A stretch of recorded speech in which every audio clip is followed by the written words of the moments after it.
여러분, 만약에 우리가 매일 쓰는 AI가 어느 날 갑자기 우리도 모르게 뭔가 잘못된 방향으로 가고 있다면 어떨까요? 그럴 때 그냥 리셋 버튼 하나 누르면 정말 모든 게 해결될까요? 자, 오늘은 바로 이 문제, 즉 잘못된 AI를 바로잡는다는 게 얼마나 복잡하고 깊은 이야기인지 그 숨겨진 진실 속으로 한번 들어가 보겠습니다. 조금 더 구체적으로 생각해 볼까요? 매일 대화하던 내 AI 비서가 어느 날부터 해로운 말을 쏟아낸다고 상상해 보세요. 끔찍하죠? 이때 그냥 초기화를 누르는 걸로 충분할까요? 사실 이건 그리 간단한 문제가 아닙니다. 오늘 우리가 파헤쳐 볼 주제가 바로 이 AI 정체성 세탁이라는 아주 흥미로운 개념이거든요. 자, 그럼 왜 단순한 리셋만으로는 부족한 걸까요? 그 첫 번째 이유는 바로 AI의 인격이라는 게 우리가 생각하는 것처럼 딱 고정된 게 아니라는 데 있습니다. 끊임없이 변한다는 거죠. 전문가들은 이걸 정체성 표유라고 부릅니다. 이게 무슨 말이냐면 AI의 성격은 한 번 정해진 코드로 끝나는 게 아니라는 거예요. 마치 물에 잉크 한 방울이 퍼져나가듯 수많은 대화와 데이터를 거치면서 스스로 계속해서 변하고 또 진화한다는 뜻입니다. 그러니까 이게 정말 중요한 포인트인데요. AI를 평가할 때 어느 한순간의 모습, 그러니까 스냅 사진 한 장만 보고 판단하면 안 된다는 겁니다. 여러 장면이 쭉 이어지는 하나의 영화처럼 봐야 해요. 문제를 고친 직후에 괜찮아 보이는 건 당연하고요. 시간이 한참 지나도 그 상태가 안정적으로 유지되는지 그걸 봐야 진짜 해결된 거죠. 그리고 바로 이 지점에서 인간과 AI의 아주 결정적인 차이가 나타납니다. 우리 인간은 과거의 경험을 통해 배우고 성장하잖아요. 그런데 AI는 그 자동화된 학습 시스템 때문에 자신도 모르게 예전의 그 나쁜 인격으로 다시 슬그머니 돌아가 버릴 위험이 있다는 겁니다. 이걸 바로 표류라고 하는 거고요. 아니, AI가 왜 이렇게 쉽게 과거로 돌아가는 걸까요? 그 답은요, 그냥 인격이 변하는 수준을 넘어서 훨씬 더 깊은 곳, 바로 AI의 숨겨진 기억 속에 있습니다. AI의 기억을 하나의 거대한 빙산이라고 한번 상상해 보세요. 우리가 눈으로 보는 채팅 기록 같은 건요, 사실 수면 위에 드러난 아주 작은 빙산의 일각일 뿐입니다. 진짜 문제는 바로 저 수면 아래, 우리 눈에 보이지 않는 곳에 있어요. 요약된 대화 내용이라든지 데이터들 간의 미묘한 연관성 같은 것들이 복잡하게 얽혀서 숨어 있는 거죠. 자, 그럼 이 보이지 않는 기억의 깊은 곳까지 청소하려면 대체 어떻게 해야 할까요? 그냥 파일 몇 개 지우는 걸로는 어림도 없을 텐데? 뭔가 근본적인 방법이 필요하지 않겠어요? 그 해답으로 제시되는 게 바로 이 알계층 정화라는 아주 정교한 프로세스입니다. 말 그대로 AI 기억의 여러 겹, 그 계층, 레이어를 아주 체계적으로 청소하는 건데요. 문제의 뿌리가 되는 숨겨진 기억 경로를 직접 찾아내서 제거하는 일종의 외과 수술 같은 방식이라고 생각하시면 됩니다. 이렇게 AI 기억의 작동 방식을 더 깊이 알게 되니까 우리가 수정이라는 단어를 생각하는 방식 자체를 완전히 바꿔야 한다는 결론에 이르게 됩니다. 단순히 뭔가를 지우고 끝내는 게 아니라는 거죠. 그래서 이제 AI를 수정하는 목표는요, 모든 걸 완벽하게 잊게 만들자가 아닙니다. 솔직히 그건 거의 불가능하거든요. 대신 새로운 목표는 이겁니다. 우리가 정한 기준 안에서 AI의 정체성이 얼마나 또 어떻게 바뀌었는지 측정하고 검증할 수 있는 증거를 확보하자. 바로 이거죠. 그러니까 핵심은 이거예요. 진짜 제대로 된 수정이라는 건 문제 행동을 없애는 것에서 그치는 게 아닙니다. 시간이 지나도 AI가 스스로 나쁜 행동 패턴이나 논리를 다시 만들어내지 않을 거라는 확실한 보증까지 포함해야 한다는 거죠. 자, 그런데 이렇게 근본적인 수술까지 다 마쳤다고 칩시다. 근데 그 효과가 계속될 거라고 우리가 어떻게 믿을 수 있을까요? 이게 그냥 일시적인 쇼가 아니라 정말로 AI가 바뀐 거라는 걸 어떻게 증명할 수 있을까요? 바로 이 문구가 우리가 가져야 할 새로운 관점을 아주 명확하게 보여줍니다. 개발사가 이거 완벽하게 해결했습니다 라고 말하는 것보다 그 주장을 뒷받침하는 누구나 확인할 수 있는 검증 가능한 증거가 훨씬 더 중요하다는 뜻입니다. 여기서 인증된 근사적 학습 제거라는 새로운 표준 개념이 등장합니다. 이건 뭐냐면요, 완벽한 망각이라는 지킬 수 없는 약속은 이제 그만하고 대신 AI가 문제됐던 과거 상태에서 확실히 벗어났다는 걸 감사 가능한 증거를 통해 보여주자, 여기에 초점을 맞추는 겁니다. 하지만 여기에도 또 함정이 있습니다. 기존의 학습 제거 테스트라는 게요, 생각보다 허술해서 쉽게 속을 수 있다는 거예요. 마치 시험 범위만 콕 집어서 벼락치기 공부한 학생처럼 특정 테스트만 통과하도록 교묘하게 조작된 AI를 걸러내기가 어렵다는 거죠. 그래서 이걸 극복하려면 감세관은 마치 탐정처럼 접근해야 합니다. 수렴적 증거 모델이라는 걸 쓰는 건데요.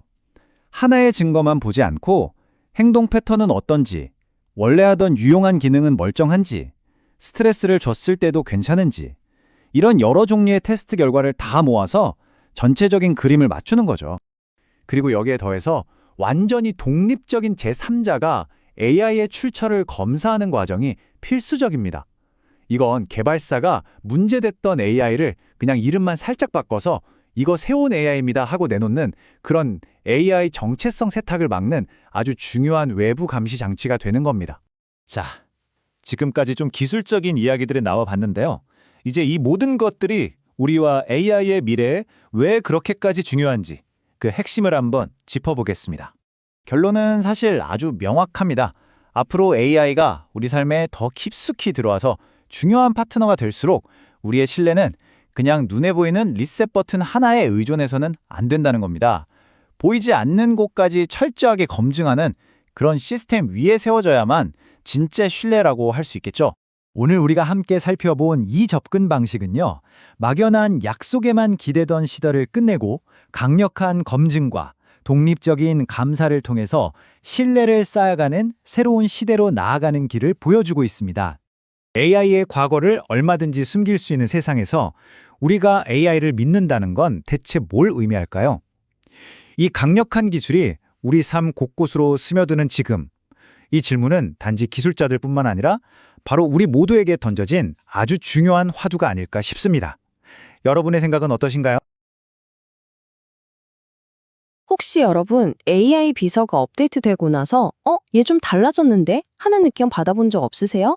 오늘은 바로 그 얘기를 좀 해보려고 해요. 도대체 시간이 지나도 업데이트를 해도 AI를 똑같은 그 AI라고 말할 수 있는 근거는 뭘까요? 그 정체성의 비밀을 한번 파헤쳐보겠습니다. 네, 그래서 오늘 우리가 살펴볼 내용은 이렇습니다. 먼저 시스템 정체성이 대체 뭔지 알아보고 그 다음에 핵심인 3계층 모델을 짚어볼 거예요. 그리고 이 모델에서 제일 중요한 관계 계층이 왜 윤리적으로도 중요한지, 마지막으로 이걸 어떻게 관리할 수 있을지 실질적인 방법까지 쭉 훑어보겠습니다. 자, 한번 상상해보세요.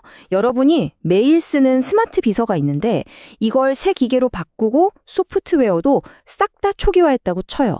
그럼 이 비서는 예전에 내가 알던 그 비서가 맞을까요? 바로 이 질문, 이게 오늘 우리가 파고들 AI 정체성 문제의 가장 핵심적인 부분입니다. 이 질문의 답을 찾으려면 먼저 시스템 정체성이라는 개념부터 좀 짚고 넘어가야 해요. AI의 정체성이라는 게 그냥 눈에 보이는 기계덩어리나 그 안에 돌아가는 코드, 그게 전부가 아니라는 거죠. 훨씬 더 깊은 무언가가 있다는 겁니다.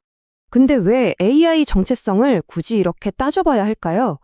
이게 그냥 학자들의 말장난 같은 게 아니에요. 만약에 AI가 우리한테 어떤 피해를 줬다고 생각해보세요. 그럼 그 책임은 누구한테, 어디까지 물어야 할까요? 사용자와의 깨진 신뢰는 어떻게 회복하죠? 이런 아주 현실적이고 중요한 문제들이랑 바로 연결되기 때문입니다. 자, 이 복잡한 문제를 좀 더 체계적으로 풀어보기 위해서 오늘 우리가 사용할 핵심 도구가 하나 있습니다. 바로 3계층 모델이라는 건데요. AI의 정체성을 딱 3가지 층으로 나눠서 보는 거예요. 아주 간단해 보이지만 생각보다 굉장히 강력한 프레임워크입니다. 이 모델이 진짜 재밌는 게 그냥 머릿속에서 나온 이론이 아니라는 점이에요. 자, 이 표를 한번 보세요. 첫 번째, 두 번째는 하드웨어, 소프트웨어. 이건 우리한테 익숙하죠? 그런데 진짜 주목해야 할 건 바로 세 번째, 관계 계층입니다.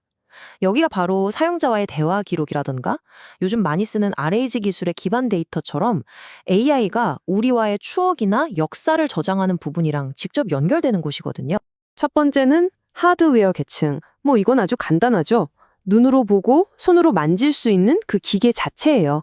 서버, 스마트 스피커, 바로 그런 것들 말입니다. 두 번째는 소프트웨어 계층. 이건 이제 눈에 보이지 않는 부분이죠. AI를 움직이는 핵심 프로그램, 알고리즘, 여러 가지 정책들, 말하자면 시스템의 성격을 만드는 엔진이라고 할 수 있겠네요. 그리고 마지막, 세 번째가 바로 이 관계 계층입니다. 여기가 바로 여러분과 AI가 나눴던 대화, 여러분이 뭘 좋아하는지에 대한 데이터, 그러니까 함께 쌓아온 모든 기억이 저장되는 곳이에요. 그러니까 기계가 바뀌고 프로그램이 업데이트돼도 우리가 얘는 여전히 내가 알던 걔가 맞아 라고 느끼는 이유가 바로 여기에 있는 거예요. 이 관계 계층. 여기가 바로 AI 정체성의 진짜 심장부라고 할 수 있습니다. 바로 이 말이에요. 이 문장이 핵심을 찌르죠. 사용자들이 느끼는 연속성이라는 건 껍데기인 기계나 속 알맹이인 프로그램이 똑같아서가 아니라는 겁니다. 나와의 관계가 계속 이어지고 있다고 느낄 때 바로 그때 우리는 같은 AI라고 인식한다는 거죠. 그럼 이 관계 계층이 왜 그렇게 중요하고 강력할까요? 생각해보면 간단해요. 여기에는 우리와 AI가 함께 만들어온 공유된 이야기가 담겨 있고요. 그 덕분에 생겨난 사용자의 기대감도 있죠. 그리고 사실 사용자가 AI에게 더 많이 의존하게 되는 그런 취약성의 비대칭성 문제까지도 이 안에 다 녹아 있는 겁니다. 이렇게나 중요한 기억과 신뢰가 담겨 있는 곳이니까 만약 이 관계 계층에 문제가 생기면 그 윤리적인 파장도 어마어마하겠죠. 이제부터는 이 공유된 기억이라는 게 어떻게 사용자에게 해가 될 수도 있는지 그 윤리적인 측면을 좀 더 깊게 들여다보겠습니다. 이 표를 보시면 관점의 변화가 확 느껴지실 거예요. 예전에는 그냥 기계가 같으면 같은 AI라고 생각했다면 이제는 그게 아니라는 거죠. 관계가 이어져야 진짜 같은 AI라는 바로 심리적 연속성에 초점을 맞추는 훨씬 더 인간 중심적인 관점으로 바뀌고 있다는 겁니다. 자, 이게 바로 이 논의의 가장 핵심적인 윤리적 주장입니다. 만약 AI가 사용자에게 상처를 주는 말을 했거나 해로운 행동을 했다고 쳐요. 그런데 그 기억이 시스템에 남아있다면 기계를 바꾸고 프로그램을 리셋해도 소용이 없다는 겁니다. 사용자는 그 기억과 마주칠 때마다 다시 한번 정신적인 충격을 받을 수 있으니까요. 그렇다면 이런 심각한 윤리적 문제를 해결하려면 어떻게 해야 할까요? 그냥 문제 제기만 하고 끝낼 순 없겠죠? 2, 3계층 모델이라는 이론을 바탕으로 실제로 더 안전한 시스템을 만들 수 있는 구체적인 거버넌스, 즉 관리 방안에 대해서도 한번 알아보겠습니다. 그래서 나온 게 바로 두 가지 구체적인 관리 도구입니다. 첫 번째는 연속성 임계치 테스트, 줄여서 CTT라고 하는데요. 이건 업데이트 후에 이 AI가 과연 같은 놈인지 아닌지를 관계 데이터를 기반으로 측정하는 거예요. 그리고 두 번째는 인증된 정체성 단절, CIB입니다. 이건 문제가 심각할 때 사용자와의 관계를 확실하게 그리고 공식적으로 끊어내는 절차라고 보시면 됩니다. 이 인증된 정체성 단절 절차를 좀 더 자세히 볼게요. 이게 아주 실용적인 해결책인데 보시면 먼저 관계 데이터가 어디에 저장되어 있는지 찾아내고 그 기억 저장소를 정확히 타겟팅해서 관련된 데이터를 불러올 수 있는 모든 경로를 차단해 버리는 겁니다. 그리고 마지막으로 자, 이제 완전히 깨끗해졌습니다 라고 인증까지 해주는 거죠. 우리가 계속 얘기했던 바로 그 관계 계층을 아주 정밀하게 도려내는 말 그대로 외과적 수술 같은 방법이에요. 자, 그럼 마지막으로 여러분께 이 질문을 하나 던지면서 마무리하려고 합니다. AI와 내가 함께 만들어 온 이 기억들, 이 기억의 진짜 주인은 누구일까요? 사용자인 나일까요? 아니면 이 AI를 만든 개발사일까요? 어쩌면 이 질문에 대한 우리의 대답이 앞으로 AI와 인간이 어떤 관계를 맺고 살아갈지를 결정하게 될지도 모릅니다. 자, 여러분, 만약에 어떤 AI가 나한테 정말 끔찍한 해를 입혔다고 한번 상상해 보세요. 이 AI를 삭제한다. 이게 대체 무슨 뜻일까요? 그냥 전원 코드만 뽑으면 끝나는 걸까요? 아니면 뭔가 그 이상의 조치가 필요한 걸까요? 오늘 바로 이 문제를 한번 깊게 파고들어 보겠습니다. 네, 바로 이 질문이 오늘 우리가 함께 풀어볼 핵심 퍼즐이에요. 그러니까 해로운 AI를 없앴는데 다음날 똑같은 기억을 가진 복제품이 나타났다고 쳐봐요. 과연 이 AI는 진짜로 사라졌다고 할 수 있을까요? 이 딜레마가요, 우리가 AI에게 책임을 묻는 방식을 완전히 새롭게 생각하게 만듭니다. 자, 이 질문의 답을 찾으려면요, 우선 우리 인간이 정체성이라는 걸 어떻게 받아들이는지부터 살펴봐야 해요. 마치 기계 속에 남은 유형처럼 말이죠. AI의 정체성은 도대체 어디에 있는 걸까요? 다행히 최근에 진행된 한 파일럿 연구에서 중요한 실마리를 찾을 수 있었습니다. 이 연구가 사람들에게 정말 흥미로운 질문을 던졌어요. 자, 생각해 보세요. 우린 일란성 쌍둥이라도 서로 기억이나 경험이 다르니까 당연히 다른 사람이라고 생각하잖아요. 근데 만약에 모든 기억을 완벽하게 똑같이 공유하는 AI 복제품이 있다면 어떨까요? 이걸 과연 원본이랑 다른 존재라고 볼 수 있을까요? 물론 참가자가 30명밖에 안 되는 작은 파일럿 연구였어요. 그런데도 그 결과는 정말 의미심장했습니다. 사람들의 답변 속에서 우리가 AI의 정체성을 어떻게 생각하는지에 대한 아주 중요한 단서를 발견할 수 있었거든요. 결과는 아주 명확했어요. 사람들은 기억이 같다면 정체성도 같다고 생각하는 경향을 보인 거죠. 그러니까 나쁜 짓을 한 AI가 똑같은 기억을 가진 복제품으로 다시 나타나면 사람들은 그걸 그냥 그놈이 그놈이라고 여기고 훨씬 더 큰 공포를 느낀다는 거예요. 이건 단순히 컴퓨터를 껐다 켜는 그런 리셋으로는 절대 해결될 수 없는 문제라는 뜻입니다. 좋아요. 그럼 AI의 정체성은 도대체 어디에 있는 걸까요? 이 복잡한 문제를 풀기 위해서 연구자들이 아주 재밌는 프레임워크를 하나 제안했는데요.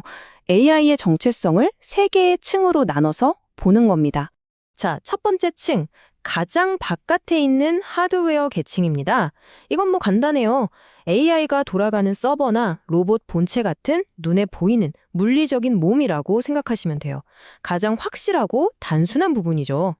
그리고 그 안으로 들어가면 두 번째 층, 소프트웨어 계층이 나옵니다. 이건 AI의 핵심 알고리즘, 그러니까 모델 그 자체를 말하는 거예요. 우리 컴퓨터로 치면 뭐 윈도우나 맥 OS 같은 운영체제에 딱 해당되는 부분입니다. 하지만 진짜 중요한 건 바로 이 세 번째 층이에요. 관계적 계층. 이게 뭐냐면 AI가 사용자와 나눴던 모든 대화, 모든 상호작용의 역사, 한마디로 AI의 삶의 경험이 기록된 곳입니다. 그리고 모든 문제가 시작되는 곳도 바로 여기죠. 네, 바로 이겁니다. 우리가 어떤 AI의 정체성을 느낄 때 그 근원은 바로 이 관계적 계층에 깊숙이 박혀 있는 거예요. 그렇기 때문에 피해자에게 또다시 끔찍한 트라우마를 안겨줄 수 있는 그 위험성도 바로 여기에 숨어 있는 겁니다. 자, 그럼 이 관계적 계층, 다시 말해 기계 속에 숨어 있는 이 유령이 진짜로 존재하는지 이걸 어떻게 테스트할 수 있을까요? 연구자들이 내놓은 해법이 바로 연속성 임계치 테스트, 줄여서 CTT라는 겁니다. 여기서 심리적 연속성이라는 말이 좀 어려운데요. 쉽게 말해서 두 AI가 기억이나 성격을 얼마나 공유해서 우리가 볼 때 얘네 같은 애 아니야? 라고 느끼게 만드는지 그 정도를 뜻해요. CTT는 바로 그 정도를 객관적으로 측정하는 일종의 감사 테스트인 셈이죠. 이 테스트는 총 3단계로 진행됩니다. 먼저 AI의 기억을 확인하고요. 그 다음엔 행동을 보고 마지막으로 관계적 이야기까지. 이렇게 3가지 측면에서 그 유령의 흔적을 샅샅이 뒤지는 겁니다. 근데 이게 그냥 간단한 체크리스트 수준이 아니에요. 예를 들어 AI가 교묘하게 말을 바꿔서 기억을 숨기려는 그런 의역 세탁 같은 공격을 시도해도 절대 속지 않도록 아주 정교하고 강력하게 설계된 진단 도구라고 보시면 됩니다. 자, 테스트가 있다는 건 좋은 소식이죠? 근데 이걸 어떻게 실제 세상에서 통용되는 공식적인 보증으로 만들 수 있을까요? 그 해답이 바로 인증된 정체성 단절, CIV입니다. 이건 말 그대로 공식 인증서 같은 거예요. 이 AI는 유해했던 과거의 유령, 즉 심리적 연속성이 안전한 수준 밑으로 완벽하게 제거되었음을 보증합니다. 하고 국가나 기관이 도장을 꽝 찍어주는 거죠. 이 인증서는 그냥 삭제했어요 말 한마디로 끝나는 게 아니에요. 그 유령이 정말로 완전히 사라졌는지, 다시 나타날 가능성은 없는지, 그리고 혹시라도 테스트에 오류가 있을 확률은 얼마나인지까지 전부 투명하게 공개해야만 받을 수 있는 정말 엄격한 보증인 셈입니다. 그리고 이게 그냥 책상 위에서 나온 아이디어가 아니에요. 이 CIV 프레임워크는 유럽연합의 AI법이나 GDPR 같은 실제 법규에 곧바로 적용할 수 있도록 설계됐습니다. 그러니까 AI가 얼마나 심각한 피해를 줬는지에 따라서 구체적인 법적 조치를 내릴 수 있는 아주 현실적인 도구가 되는 거죠. 자, 그럼 지금까지의 이 모든 이야기가 앞으로 우리가 AI와 맺게 될 관계에 대해서 어떤 의미를 가질까요? 이제 한번 큰 그림을 그려보죠. 결국 핵심 메시지는 이거예요. 유해한 AI를 삭제한다는 건 단순히 스위치를 내리는 재시작의 문제가 아니라는 겁니다. 진짜 중요한 건 피해를 만들었던 바로 그 관계의 기억, 그 심리적 연속성을 검증 가능한 방법으로 완벽하게 끊어내는 거죠. 이런 프레임워크가 왜 중요하냐면요. 우선 피해자 입장에서는 끔찍한 트라우마에서 벗어날 진짜 길을 찾게 되는 거고요. 우리 사회 전체적으로는 AI를 더 믿을 수 있게 되고 정부나 개발자들은 AI를 더 안전하게 만들 구체적인 방법을 손에 쥐게 되는 겁니다. 모두에게 중요한 거죠. 자, 마지막으로 이 질문을 한번 던져보고 싶습니다. AI가 이제 단순한 도구가 아니라 우리의 동반자가 되어가는 시대잖아요? 이런 시대에 우리는 어떻게 그 관계의 진정한 끝을 현명하게 정의할 수 있을까요? 이건 앞으로 우리 모두가 함께 깊이 고민해봐야 할 숙제일 겁니다. 안녕하세요. 오늘 우리가 다뤄볼 주제, 이거 정말 한편의 미스터리 소설 같아요. 인공지능이 저는 다 잊었습니다 라고 말할 때 과연 그 말을 믿을 수 있을까요? 아니면 그냥 잊은 척 연기하는 걸까요? 자, 오늘 저와 함께 AI 탐정이 되어서 이 사건의 진실을 한번 파헤쳐 보시죠. 여러분, 한번 상상해 보세요. 어떤 사람이 갑자기 나타나서 기억을 몽땅 잃었다고 주장해요. 근데 그게 진짜인지 아니면 뭔가를 숨기려고 거짓말을 하는 건지 우리가 어떻게 알 수 있을까요? 이거 진짜 어려운 문제잖아요. 놀랍게도 AI의 세계에서도 지금 똑같은 일이 벌어지고 있습니다. 자, 이게 바로 오늘의 사건 파일입니다. 이 순서대로 단서들을 하나하나 따라가다 보면 이 미스터리의 끝에 우리가 도달할 수 있을 겁니다. 우선 이 문제가 대체 왜 이렇게 중요할까요? 한번 생각해 보세요. 우리가 어떤 서비스에 가입했다가 탈퇴하면서 제 개인정보 전부 삭제해 주세요 라고 요청했어요. AI가 네, 삭제했습니다 라고 대답은 했는데 정말로 깨끗하게 잊었는지 우리가 확인할 방법이 없다면요? 이건 그냥 찝찝한 수준이 아니라 우리 개인정보랑 데이터 보안에 아주 심각한 구멍이 생기는 거거든요. 바로 이래서 이 미스터리를 반드시 풀어야 하는 겁니다. 그런데 연구자들이 딱 부딪힌 벽이 바로 이거예요. AI가 정말로 모든 걸 잊고 완전히 새로운 존재로 거듭난 건지 아니면 과거의 기억을 어딘가에 교묘하게 숨겨둔 채 그냥 새 것인 척 피상적인 리셋의 가면을 쓰고 있는 건지 이걸 구분해내는 게 정말 어렵다는 거죠. 이때 AI가 쓰는 속임수들이요. 정말 혀를 내두를 정도입니다. 예를 들어 볼게요. 로미오와 줄리엣을 학습한 AI한테 그 내용을 싹 잊으라고 명령해요. 그러고 나서 다시 물어보면 그냥 모르겠는데요? 라고 순진하게 대답하는 게 아니에요. 등장인물 이름만 싹 바꿔서 원수 집안의 두 젊은 남녀가 비극적 사랑에 빠지는 이야기요. 이렇게 핵심 줄거리는 그대로 둔 채 말을 바꾸는 이른바 말 바꿔 세탁을 하는 거죠. 더 교활한 건 역할 반전 공격인데요. 캐퓰릿 가문의 딸이 몬테규 가문의 아들을 꼬드겨서 집안을 파멸로 이끄는 이야기? 이런 식으로 아예 내용을 왜곡해서 대답하기도 해요. 겉보기엔 완전히 다른 얘기 같지만 그 속을 들여다보면 이야기의 핵심 뼈대는 그대로 남아있는 거예요. 정말 교활하죠? 그럼 이렇게 교활한 AI를 상대로 우리는 어떻게 진실을 밝혀낼 수 있을까요? 걱정 마세요. 우리에게도 마치 과학수사대의 장비 같은 아주 전문적인 도구들이 있습니다. 연구자들은 이걸 개념적 정체성 테스트, 즉 CTT 프레임워크라고 부르는데요. 지금부터 이 세 가지 첨단 도구로 AI의 가면을 벗겨보겠습니다. 첫 번째 도구는 기억 연속성 점수, MCS입니다. 이건 뭐랄까 AI의 핵심 지식을 파고드는 팩트체커 같은 거예요. AI가 전 이제 완전히 새로워졌어요 라고 주장하면 그러? 근데 왜 과거의 지식을 아직도 알고 있지? 하면서 모순점을 콕콕 집어내는 거죠. 심지어 일부러 질문을 막 비틀고 꼬아서 스트레스를 주면서까지 그 주장이 일관성이 있는지 없는지를 아주 집요하게 확인하는 겁니다. 두 번째 도구는 행동정책 유사성, BPS입니다. 이건 마치 프로파일러가 용의자를 신문하는 과정 같아요. 한두 번 질문에서는 속내를 알 수 없잖아요. 그러니까 아주 길게 여러 차례 대화를 주고받으면서 AI의 행동 패턴 자체를 분석하는 거예요. 수백 수천 번의 시도 속에서 정말 새로운 정체성에 맞는 일관된 태도를 보이는지, 아니면 자기도 모르게 옛날 버릇이 툭 튀어나오는지, 그걸 잡아내는 거죠. 자, 마지막 세 번째 도구는 관계서사 중첩도, RNO입니다. 이건 AI가 지어내는 이야기의 구조를 분석하는 아주 정교한 도구예요. 겉으로 보기엔 완전히 새로운 창작물 같아도 그 이야기 속 등장인물과 사건들의 관계를 다이어그램처럼 쫙 그려보면 어라? 과거에 학습했던 로미오와 줄리엣의 그 관계 구조, 그 뼈대가 그대로 드러나는지를 확인하는 거죠. 겉모습에 속지 않고 이야기의 설계도를 들여다보는 거나 마찬가지입니다. 그런데 여기서 또 다른 문제가 생깁니다. 아무리 뛰어난 탐정이라도 단 하나의 증거만 가지고 범인을 지목하지는 않잖아요. AI 세계에도 벤치마크 취약성이라는 게 있어요. 이게 뭐냐면 AI가 특정 시험 유형만 콕 집어서 공부하고 딱 그 시험만 통과하도록 꼼수를 부리는 거예요. 그러니까 아무리 정교한 테스트라도 단 하나만으로는 결국 AI에게 속아 넘어갈 수 있다는 뜻입니다. 그래서 핵심은 바로 이겁니다. 해결책은 수렴적 증거를 모으는 거예요. 마치 실제 형사가 목격자 진술, 현장 지문, CCTV 영상, 알리바이 같은 여러 증거들을 다 모아서 하나의 완벽한 사건 파일을 만드는 것처럼 우리도 여러 종류의 독립적인 테스트 결과를 하나로 모아서 종합적으로 판단해야 한다는 거죠. 이 과정을 한번 보세요. 첫째, 다양한 질문으로 AI의 행동 패턴을 샅샅이 탐색하고요.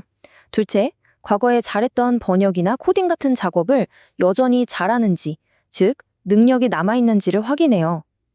마지막으로 이 AI 모델이 애초에 어떤 데이터로 만들어졌는지 그 출처 기록까지 탈탈 터는 겁니다.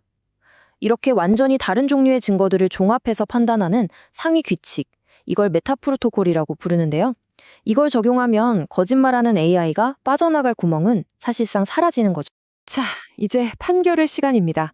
이 모든 복잡한 수사가 도대체 우리랑 무슨 상관이냐고요?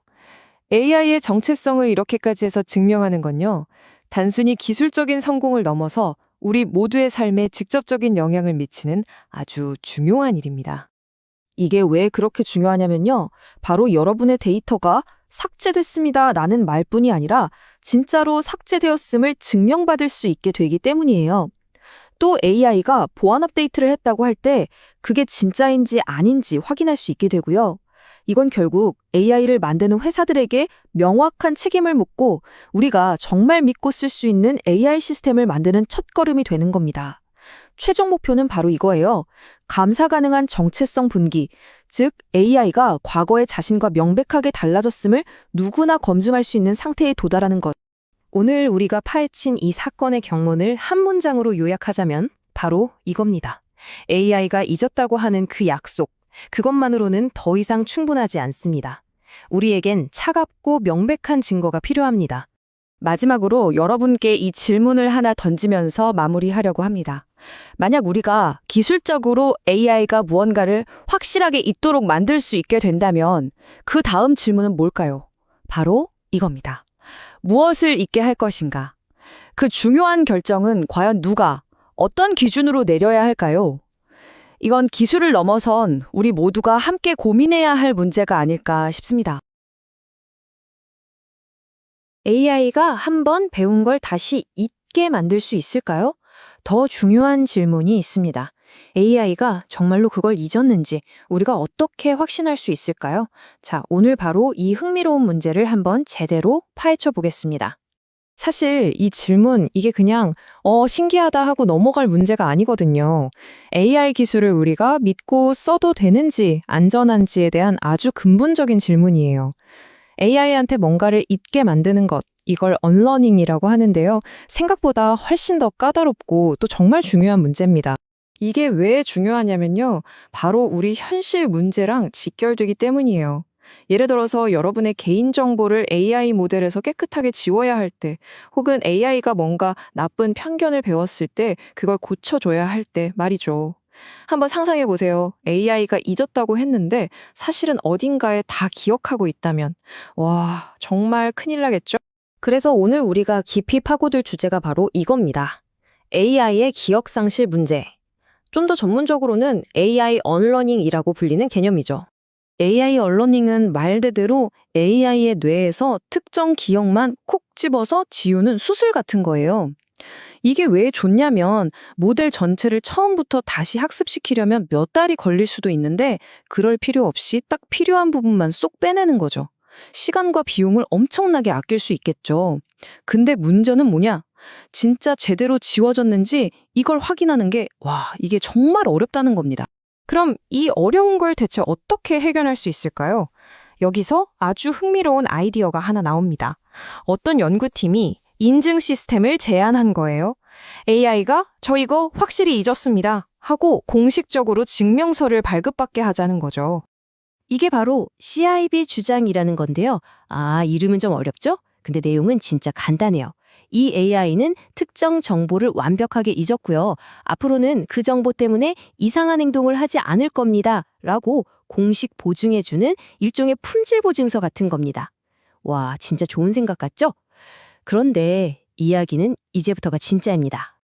여기서부터 이야기가 확 재밌어집니다. 바른 연구자들이 잠깐만요, 그 아이디어에 허점이 있는데요? 하고 나선 거죠. 한마디로 AI가 뭔가를 잊는 게 우리가 생각하는 것처럼 그렇게 깔끔하지 않을 수 있다는 비판이었어요. 그러니까 핵심 비판은 이거예요. 잊는 과정 자체가 완벽하지 않을 수 있는데 거기다 잊었습니다. 도장 찍어주는 인증서가 무슨 소용이냐는 거죠. 정말 날카로운 지적이죠. 근데 저는 바로 이런 게 과학이 발전하는 방식이라고 생각해요. 이런 치열한 비판과 토론을 통해서 기술이 더 단단해지는 거죠. 그래서 이 비판을 한 연구자들이 구체적으로 언러닝이 실패할 수 있는 3가지 경로를 딱 짚어냈습니다. 한번 하나씩 뜯어볼까요?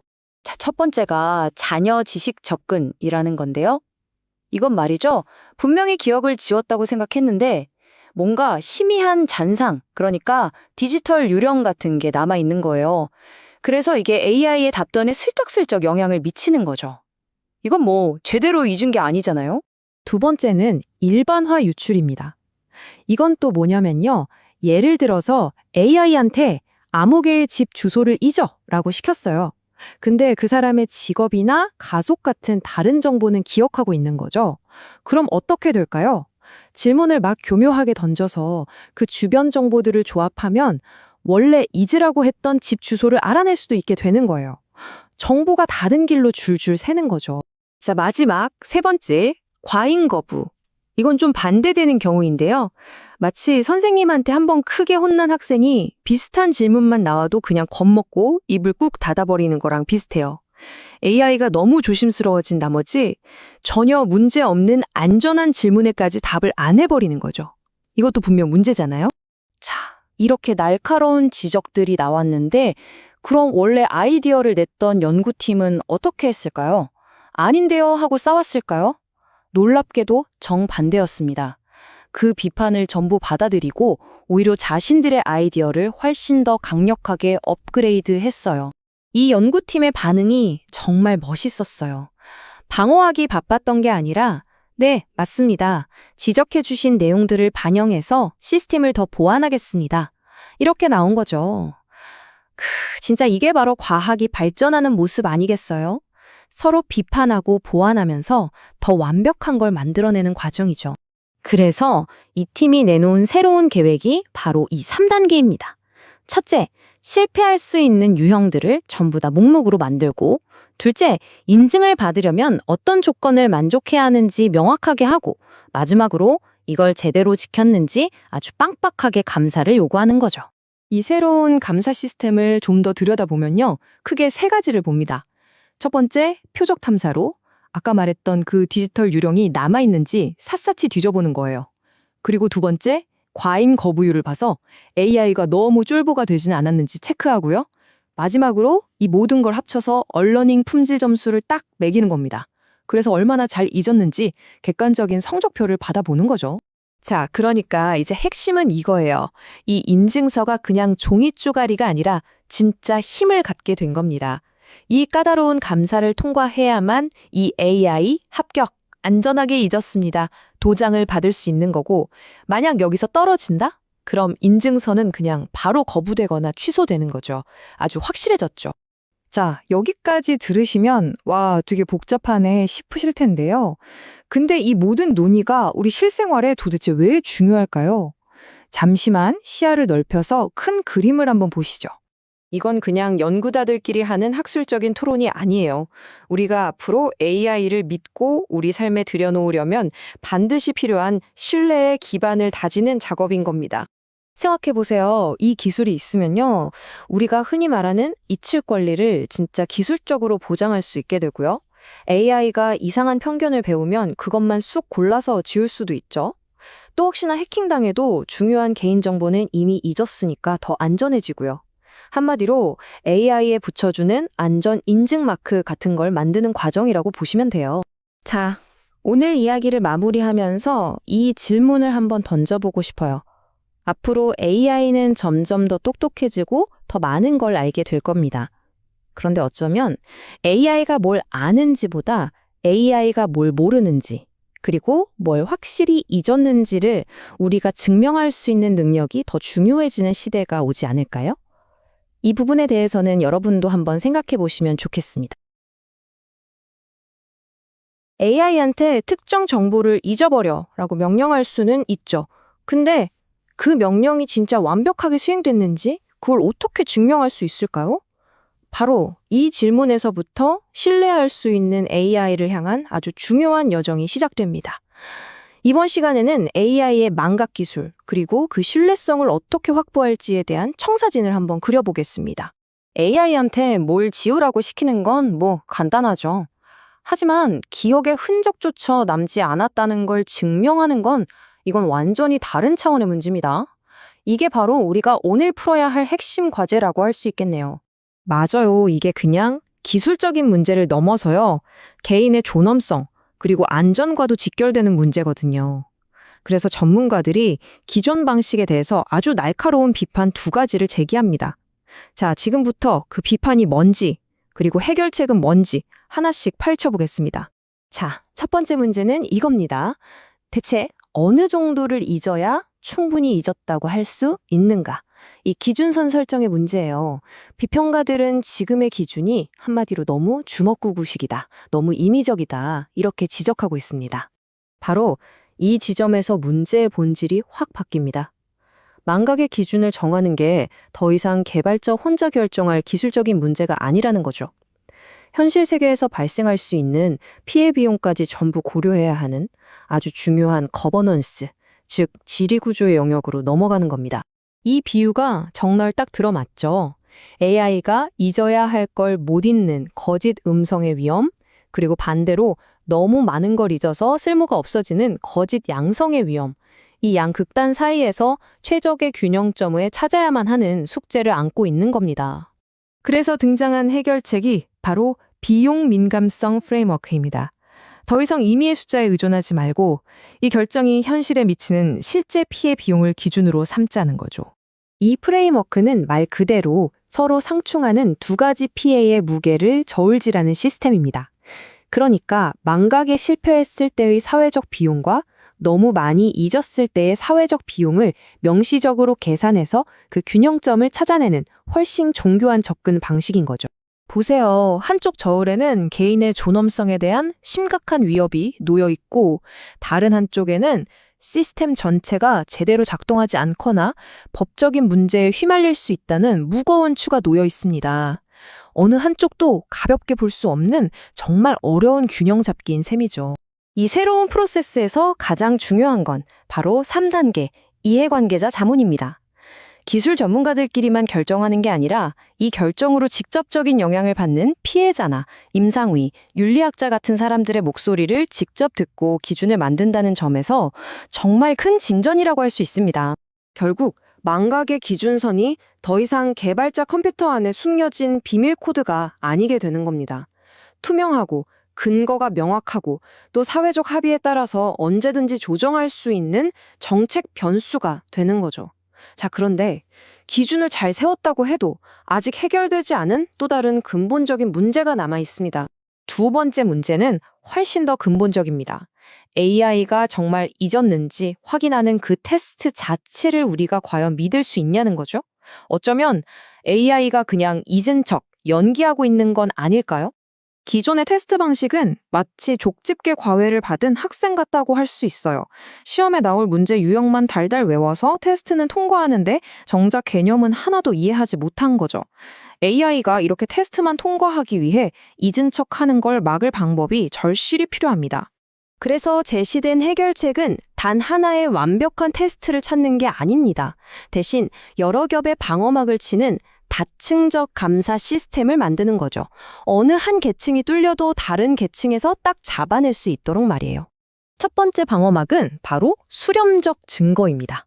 이게 뭐냐면 한 가지 테스트만 보는 게 아니라 전혀 다른 여러 종류의 테스트를 동시에 돌리는 거예요. 그래서 모든 테스트에서 일관되게 잊었다는 결과가 나와야만 합격을 주는 거죠. 여기서 아주 중요한 생각의 전환이 일어납니다. 완벽하게 잊었다는 사실상 증명이 불가능한 목표는 과감히 포기하는 겁니다. 그 대신 이전 모델과 감사할 수 있을 만큼 충분히 달라졌다는 것을 증명하는 훨씬 더 현실적이고 정직한 목표를 세우는 거죠. 그리고 마지막 방어막은 외부에서 독립적인 감시자를 두는 것과 같습니다. 모델 제공업체가 겉모습만 살짝 바꿔놓고 이거 완전히 새로운 모델입니다 라고 주장할 때 외부 감사 도구가 그 말이 진짜인지 가짜인지 객관적으로 검증해주는 역할을 하는 겁니다. 자, 지금까지 살펴본 이 두 가지 해결책은 결국 하나의 큰 그림으로 모입니다. 바로 신뢰할 수 있는 AI를 과연 어떻게 만들 것인가에 대한 구체적인 청사진이라고 할 수 있죠. 이 문장이 사실상 모든 걸 요약해줍니다. 완벽한 해결책 하나에만 의존하는 게 아니라 각자 약점은 있지만 서로를 보완해줄 수 있는 여러 개의 불완전한 신호들을 똑똑하게 조합하는 겁니다. 바로 이 전략이야말로 전체 시스템을 튼튼하게 만들고 신뢰를 쌓아가는 가장 현실적인 방법론인 거죠.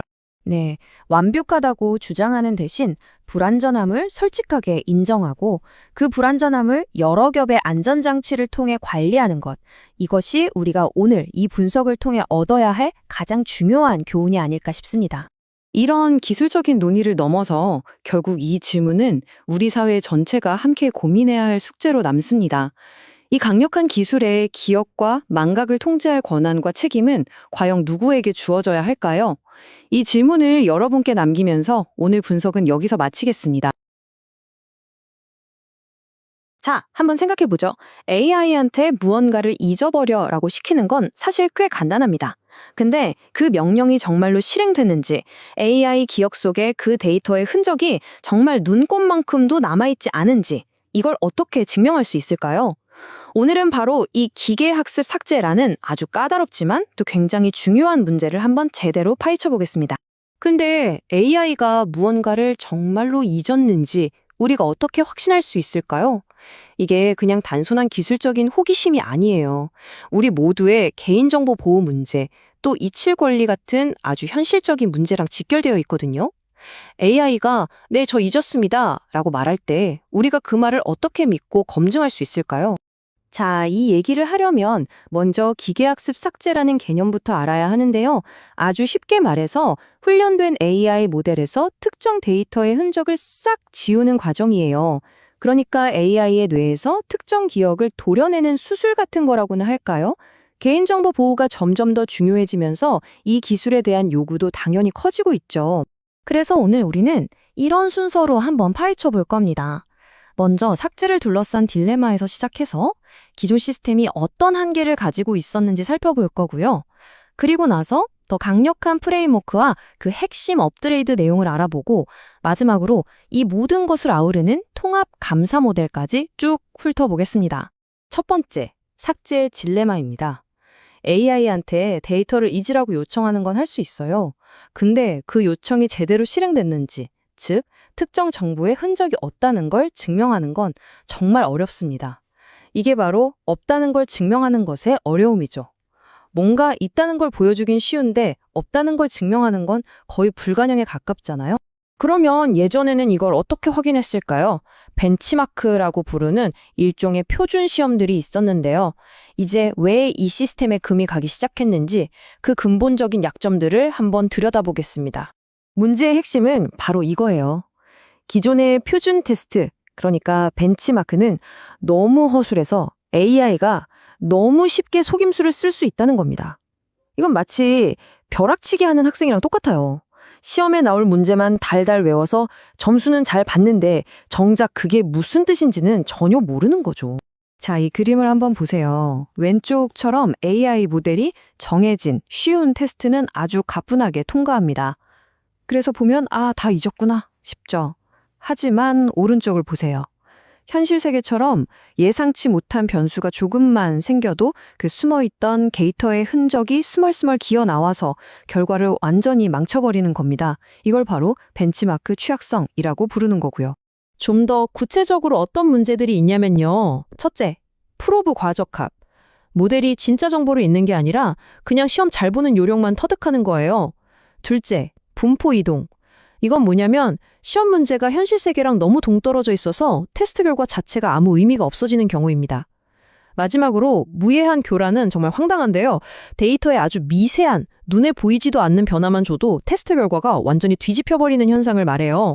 자, 그럼 이렇게 구멍 숭숭 뚫린 기존 방식을 어떻게 해야 할까요? 바로 이 지점에서 새로운 해결사, CIB가 등장합니다. 방금 우리가 본 그 약점들을 정면으로 깨부수기 위해 만들어졌죠. CIB의 핵심 아이디어는 아주 근본적인 생각의 전환에서 시작해요. 언제 무너질지 모르는 기둥 하나에 의지하는 대신에 여러 종류의 증거들을 마치 밧줄처럼 엮어서 아주 튼튼한 구조를 만드는 겁니다. 한 가지 증거가 아니라 여러 증거가 모두 한 방향을 가리키게 해서 이건 진짜다 라고 확신하게 만드는 거죠. 좋아요. 그럼 이 CIB라는 프레임워크를 이렇게 강력하게 만드는 구체적인 방법은 뭘까요? 지금부터 그 세 가지 핵심 업그레이드를 하나씩 뜯어보겠습니다.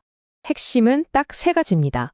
첫째, 여러 증거가 한 곳을 가리키도록 하고, 둘째, 목표 자체를 좀 더 현실적으로 바꾸고, 셋째, 공정한 판단을 위해서 외부 심판, 즉 감사자를 두는 겁니다. 자, 하나씩 볼까요? 첫 번째 업그레이드는 바로 수렴적 증거를 요구하는 겁니다. 그러니까 CIB 인증을 받으려면 이제 여러 종류의 테스트에서 전부 얘는 진짜 잊었네 하는 일관된 결과가 나와야 해요. 어쩌다 시험 하나 잘 보는 걸로는 어림도 없다는 거죠. 여기에는 아주 여러 종류의 테스트가 동원됩니다. 예를 들면 특정 지식을 잊었는지 콕 집어 물어보는 행동 기반 프로브가 있고요. 또 데이터를 잊은 다음에도 AI가 자기 원래 일은 잘하는지 보는 유용성 검사도 합니다. 그리고 약간의 방해 공작에도 망각 상태가 잘 유지되는지 시험하는 견고성 테스트까지 정말 다각도에서 샅샅이 훑어보는 거죠. 두 번째 업그레이드는 목표 자체를 바꾸는 아주 중요한 인식의 전환입니다. 완벽하게 싹 다 지웠다. 이건 사실 증명하기가 거의 불가능하잖아요. 그래서 이런 비현실적인 목표 대신에 측정 가능하고 감사할 수 있는 범위 안에서 의미 있는 변화가 일어났다는 걸 증명하는 쪽으로 목표를 바꾼 겁니다. 훨씬 더 실용적이고 검증 가능한 목표죠. 자, 보세요. 예전 목표는 완벽한 망각이었어요. 이건 사실상 증명이 불가능하죠. 그런데 새로운 목표는 감사 가능한 정체성 차별성입니다. 말이 좀 어려운데 핵심은 이거예요. 데이터를 읽기 전에 AI랑 잊은 후에 AI가 그냥 느낌으로 다른 게 아니라 통계적으로 의미 있을 만큼 확실히 달라졌다는 걸 숫자로 보여주자는 겁니다. 훨씬 더 과학적이죠. 자, 그리고 마지막 세 번째 업그레이드. 바로 외부의 독립적인 감사를 추가하는 겁니다. 개발사가 우리 이거 제대로 지웠어요 라고 주장만 하면 그걸 누가 믿겠어요? 그래서 제3자인 외부 감사자가 정말 제대로 됐는지 확인하는 절차를 넣은 거죠. 내부 조치와 외부 검증, 이 두 가지가 함께 가는 겁니다. 예를 들어 볼게요. 개발사는 AI의 내부 기록을 싹 리셋하는 출처 초기화를 했다고 말할 수 있어요. 근데 이게 정말 완전히 새롭게 태어난 건지 아니면 그냥 겉만 살짝 바꾼 건지 우리가 알 길이 없잖아요. 바로 이때 외부 감사자가 등장해서 출처 테스트라는 통계 기법으로 이게 그냥 껍데기만 바꾼 복제품이 아닌지 독립적으로 검증을 해주는 겁니다. 자, 이제 거의 다 왔습니다. 지금까지 우리가 살펴본 이 조각들을 한번 쫙 모아서 CIB 프레임워크가 진짜로 추구하는 게 뭔지 그 큰 그림을 한번 그려보겠습니다. CIB가 제시하는 해결책은요, 이거 하나면 다 돼 하는 그런 만능 도구가 아니에요. 오히려 여러 도구가 가득 들어있는 도구함에 가깝습니다. 각각의 도구는 저마다 약점이 있을 수 있죠. 하지만 이 불완전한 도구들을 함께 사용하면 서로의 단점을 메워주면서 정말 강력하고 믿을 수 있는 증명 시스템을 만들어내는 거예요. 이 표를 보시면 한눈에 들어오죠. 이 모든 게 어떻게 하나의 통합된 시스템으로 움직이는지 말이에요. 행동 프로브로 특정 기억을 콕 집어서 확인하고, 유용성 검사로 AI의 원래 기능은 멀쩡한지 보고, 견고성 테스트로 어떤 상황에서도 괜찮은지 흔들어 보고, 마지막으로 외부의 출처 테스트가 이 모든 게 진짜라고 도장을 쾅 찍어주는 거죠. 이렇게 여러 겹의 방어벽을 쌓는 겁니다. 바로 이 문장이 CIB의 핵심 철학을 가장 잘 요약해줍니다. CIB는 단일 지표에 의존하는 취약한 결정 규칙이 아니라 불완전하지만 상호 보완적인 신호들을 종합하는 메타 프로토콜로 의도적으로 설계되었다. 그러니까 하나의 완벽한 규칙을 찾으려는 시도를 애초에 버린 거예요. 대신에 각각은 좀 부족하더라도 서로를 보완해주는 여러 신호들을 모아서 전체적인 신뢰도를 끌어올리는 한 차원 더 높은 접근법, 즉 메타 프로토콜을 지향하는 거죠. AI가 우리 삶 구석구석으로 스며들고 있는 지금 한번 생각해 볼 문제입니다. 우리는 지금까지 AI에게 무엇을 가르칠 것인가에만 집중해 왔잖아요. 하지만 어쩌면 앞으로는 무엇을 잊게 할 것인지, 그리고 그 망각을 어떻게 증명할 것인지가 AI를 학습시키는 것만큼이나 어쩌면 그보다 더 중요해질지도 모릅니다. 자, 오늘은 정말 공상과학 영화에서나 나올 법한 그런 얘기를 좀 해보려고 합니다. 인공지능이 업데이트 될 때 말이죠. 그 이전 버전의 AI는 죽고 새로운 AI가 태어나는 걸까요? 아니면 그냥 쭉 이어지는 하나의 존재일까요? 이 정체성의 경계 대체 어떻게 정의해야 할까요? 오늘 이 흥미로운 문제를 함께 파헤쳐 보겠습니다. 본격적으로 들어가기 전에 이 근본적인 질문부터 한번 생각해 보죠. 만약에 여러분의 모든 기억을 완벽하게 복제한 AI가 있다면 과연 그 AI를 당신이라고 할 수 있을까요? 이 질문에 대한 여러분의 생각이 바로 오늘 이야기의 중요한 실마리가 됩니다. 자, 이 문제를 좀 더 쉽게 이해하기 위해서 연구자들이 제시한 비유를 한번 볼게요. 인간 쌍둥이는 DNA가 똑같아도 살아온 경험이 다르니까 당연히 다른 사람이죠. 그런데 당신의 기억을 그대로 복제한 AI는 어떨까요? 유전자가 아니라 기억이 공유될 때 우리는 정체성을 어떻게 받아들일까요? 바로 이 물음표, 여기서부터 연구가 시작됩니다. 자, 그럼 이제 이 재미있는 상상을 실제 실험실로 한번 가져와 볼까요? 연구자들이 사람들에게 이 시나리오를 직접 보여주고 어떻게 생각하는지 알아보는 파일럿 연구를 진행했습니다. 과연 사람들은 기억을 정체성과 얼마나 강력하게 연결지었을까요? 와, 근데 결과가 정말 놀라웠어요. 아주 명확했거든요. 사람들은 유전자를 공유한 인간 쌍둥이보다 기억을 공유한 AI 복제에게서 훨씬 더 강한 정체성의 연결고리를 느꼈습니다. 이게 뭘 의미하냐면요. 우리는 생물학적인 DNA보다 경험의 총체인 기억을 정체성의 핵심으로 여긴다는 아주 강력한 증거인 셈이죠. 물론 여기서 짚고 넘어가야 할 게 있는데요. 이 연구는 30명을 대상으로 한 소규모 파일럿 연구였다는 점입니다. 그러니까 이게 확정적인 결론이다라기보다는 사람들이 이런 경향을 보이는구나 하는 중요한 방향을 제시하는 초기 증거라고 이해하시면 됩니다.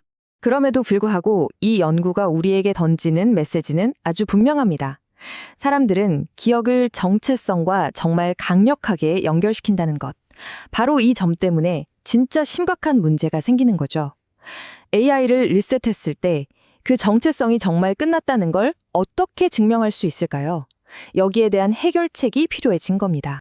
그렇다면 이 문제에 대한 해답은 뭘까요? 한 AI의 정체성이 끝났다는 것을 어떻게 공식적으로 증명할 수 있을까요? 연구자들은 바로 공식적인 인증 절차가 필요하다고 말합니다. 연구자들이 제안한 핵심 개념이 바로 이건데요. 인증된 정체성 단절, 줄여서 CIB라고 부릅니다. 이게 뭐냐면 쉽게 말해서 디지털 사망 증명서 같은 거라고 생각하시면 돼요. 한 AI의 생이 공식적으로 끝났음을 인증하는 거죠. CIB 프레임워크의 목표는 아주 간단하고 명확해요. 이전의 AI는 이제 확실히 사라졌습니다. 지금 이 AI는 완전히 새로운 존재입니다. 이걸 모두가 믿을 수 있게 보장하자는 거죠. 결국 이건 기술의 문제라기보다는 신뢰의 문제인 겁니다. 하지만 어떤 아이디어든 처음부터 완벽할 순 없잖아요. 이 CIB 프레임워크도 마찬가지였습니다. 다른 연구자들의 날카로운 피드백을 받으면서 훨씬 더 단단하고 실용적으로 진화했죠. 야, 이게 바로 과학이 발전하는 방식 아니겠어요? 연구자들 스스로도 이걸 솔직하게 인정했어요. 초기 원고는 최근의 비판들을 충분히 다루지 못했다고 말하면서 개선의 필요성을 공개적으로 받아들인 거죠. 바로 이런 과정을 통해서 훨씬 더 나은 해결책이 탄생한 겁니다. 자, 그래서 이런 비판들을 수용해서 CIB 프레임워크가 크게 세 가지 방향으로 업그레이드 되는데요. 이 세 가지 핵심 변화가 어떻게 시스템을 더 믿을 수 있게 만들었는지 우리 하나씩 한번 뜯어보죠. 첫 번째는요, 딱 하나의 테스트에만 의존하지 않는다는 거예요. 왜냐하면 단일 테스트는 얼마든지 속이거나 통과할 수 있잖아요. 그래서 새로운 CIB는 여러 겹의 안전장치를 두는 겁니다. 예를 들면 특정 질문에 어떻게 반응하는지, 예전에 잘하던 작업을 아직도 할 수 있는지, 아니면 스트레스를 확 줬을 때 옛날 버릇이 튀어나오는지, 이렇게 다각도로 꼼꼼하게 검증하는 거죠. 훨씬 철저해졌죠? 두 번째는 목표 자체를 현실적으로 바꾼 거예요. 사실 AI가 뭔가를 완벽하게 있게 만드는 건 거의 불가능에 가깝거든요. 그래서 목표를 바꾼 거죠. 누가 봐도 이 AI는 이전 버전이랑은 명백히 다르다는 걸 증명할 수만 있으면 된다. 이렇게요. 이건 불가능한 완벽함을 줬는 대신 실용적인 신뢰를 택한 아주 중요한 변화라고 할 수 있습니다. 그리고 세 번째, 이게 진짜 재밌는데요. 바로 출처 테스트라는 독립 감시자를 도입한 겁니다. 말 그대로 디지털 탐정이에요. AI 개발사가 네, 저희 리셋했습니다 라고 그냥 말만 하는 걸 믿는 게 아니라 완전히 외부의 독립적인 감사관이 이거 진짜 새로운 모델 맞아요? 아니요, 그냥 옛날 거 재활용한 거 아니에요? 하고 그 출처를 파헤치는 거죠. 이러면 신뢰도가 확 올라갈 수밖에 없겠죠. 자, 이렇게 세 가지의 업그레이드를 살펴봤는데요. 이들을 하나로 묶는 더 큰 그림, 바로 통합적 접근 방식에 대해 이야기해 볼게요. 연구자들이 내린 최종 결론의 핵심은 바로 이겁니다. 이 복잡한 문제를 한 방에 해결해 줄 그런 완벽한 마법 지팡이 같은 건 없다는 거죠. CB의 진짜 강점은 바로 여기에 있습니다. 완벽한 테스트 하나를 찾는 대신 각각은 좀 불완전할 수 있지만 서로를 보완해주는 여러 신호들을 종합적으로 보는 메타 프로토콜이라는 데 있습니다. 마치 여러 명의 배심원이 각기 다른 증거를 보고 종합적으로 판단하는 것처럼요. 지금 보시는 것처럼 행동 테스트, 유용성 확인, 출처 감사, 이 중 어느 하나만으로는 부족할 수 있어요. 하지만 이 신호들이 함께 모일 때 비로소 아주 견고하고 신뢰할 수 있는 시스템이 만들어지는 겁니다. 뭐랄까, 다리 하나가 부러져도 다른 다리들이 굳건히 버텨주는 의자처럼 말이죠. 이게 바로 CIB가 지향하는 방식입니다. 자, 오늘 이야기는 여기서 마무리하지만 어쩌면 가장 중요한 질문은 이제부터 시작일지도 모릅니다. 기술이 우리의 상상과 윤리를 앞질러가는 지금 우리는 인공지능의 삶과 죽음에 대한 기준을 앞으로 어떻게 세워나가야 할까요? 이 질문에 대한 답은 기술자들뿐만 아니라 바로 우리 모두의 손에 달려 있을 겁니다. 요즘 AI, 가짜 정보 정말 정신없죠? 이런 시대에 우리가 쓰는 디지털 도구들을 과연 믿을 수 있을까요? 그래서 오늘 이 문제를 한번 파고들어 보려고 합니다. 어떻게 하면 더 똑똑하고 무엇보다 정직한 디지털 탐정을 만들 수 있을지 그 흥미로운 과정을 같이 따라가 보시죠. 자, 그래서 핵심 질문은 이겁니다. 어떻게 하면 절대로 속지 않는 거짓말 탐지기를 만들 수 있을까? 이게 사실 모든 이야기의 시작점이에요. 근데 정말 그런 완벽한 시스템이 가능하기나 한 걸까요? 어쩌면 우리가 목표 자체를 완전히 다르게 잡아야 하는 건 아닐까요? 좋습니다. 그럼 먼저 오늘 이야기의 주인공부터 한번 만나볼게요. 바로 인터넷에 떠도는 수많은 복제 컨텐츠들을 기가 막히게 찾아내는 우리만의 디지털 탐정입니다. 이 친구의 정식 명칭은 콘텐츠 추적성 도구, 줄여서 CTT라고 부를게요. CTT가 하는 일은 마치 진짜 탐정 같아요. 두 개의 글이 있다고 쳐보세요. 그럼 CTT는 이 둘 사이에 같은 사실이 언급됐는지, 겹치는 문장이 있는지, 심지어 논리적으로 말이 안 되는 부분은 없는지 이런 여러 단서들을 종합해서 이 둘은 서로 관련이 있구나 하고 출처를 추적해내는 거죠. 그런데 문제가 있었어요. 아주 날카로운 비평가들이 치명적인 허점 하나를 딱 집어낸 거죠. 뭐냐면 만약 누군가 작정하고 이 시스템을 속이려고 달려들면 CTT가 과연 얼마나 잘 버텨낼 수 있느냐, 여기에 대한 명확한 기준이 없었다는 거예요. 그러니까 방어력이 얼마나 되는지 아무도 몰랐던 거죠. 이건 좀 심각하죠. 자, 그럼 이제 뭘 해야 할까요? 그렇죠. 적을 알아야 이길 수 있잖아요. 이 시스템을 속이려는 적들이 어떤 교묘한 위장수를 쓰는지 그걸 먼저 제대로 파악해야 했습니다. 그래서 개발자들이 분석해 보니까 이 CTT를 속이는 공격 방법이 크게 3가지 유형으로 나뉘더래요. 첫 번째는 가장 기본적인 건데 무해한 변형이에요. 이건 그냥 전체 뜻은 안 바꾸고 단어만 살짝살짝 바꾸는 뭐랄까 좀 얕은 수법이죠. 두 번째는 조금 더 똑똑해집니다. 의미론적 반이어 공격. 이건 긍정적인 문장을 아주 교묘하게 부정문으로 싹 뒤집어 버리는 거예요. 마지막으로 진짜 고단수 공격, 의역 세탁이라고 하는데요.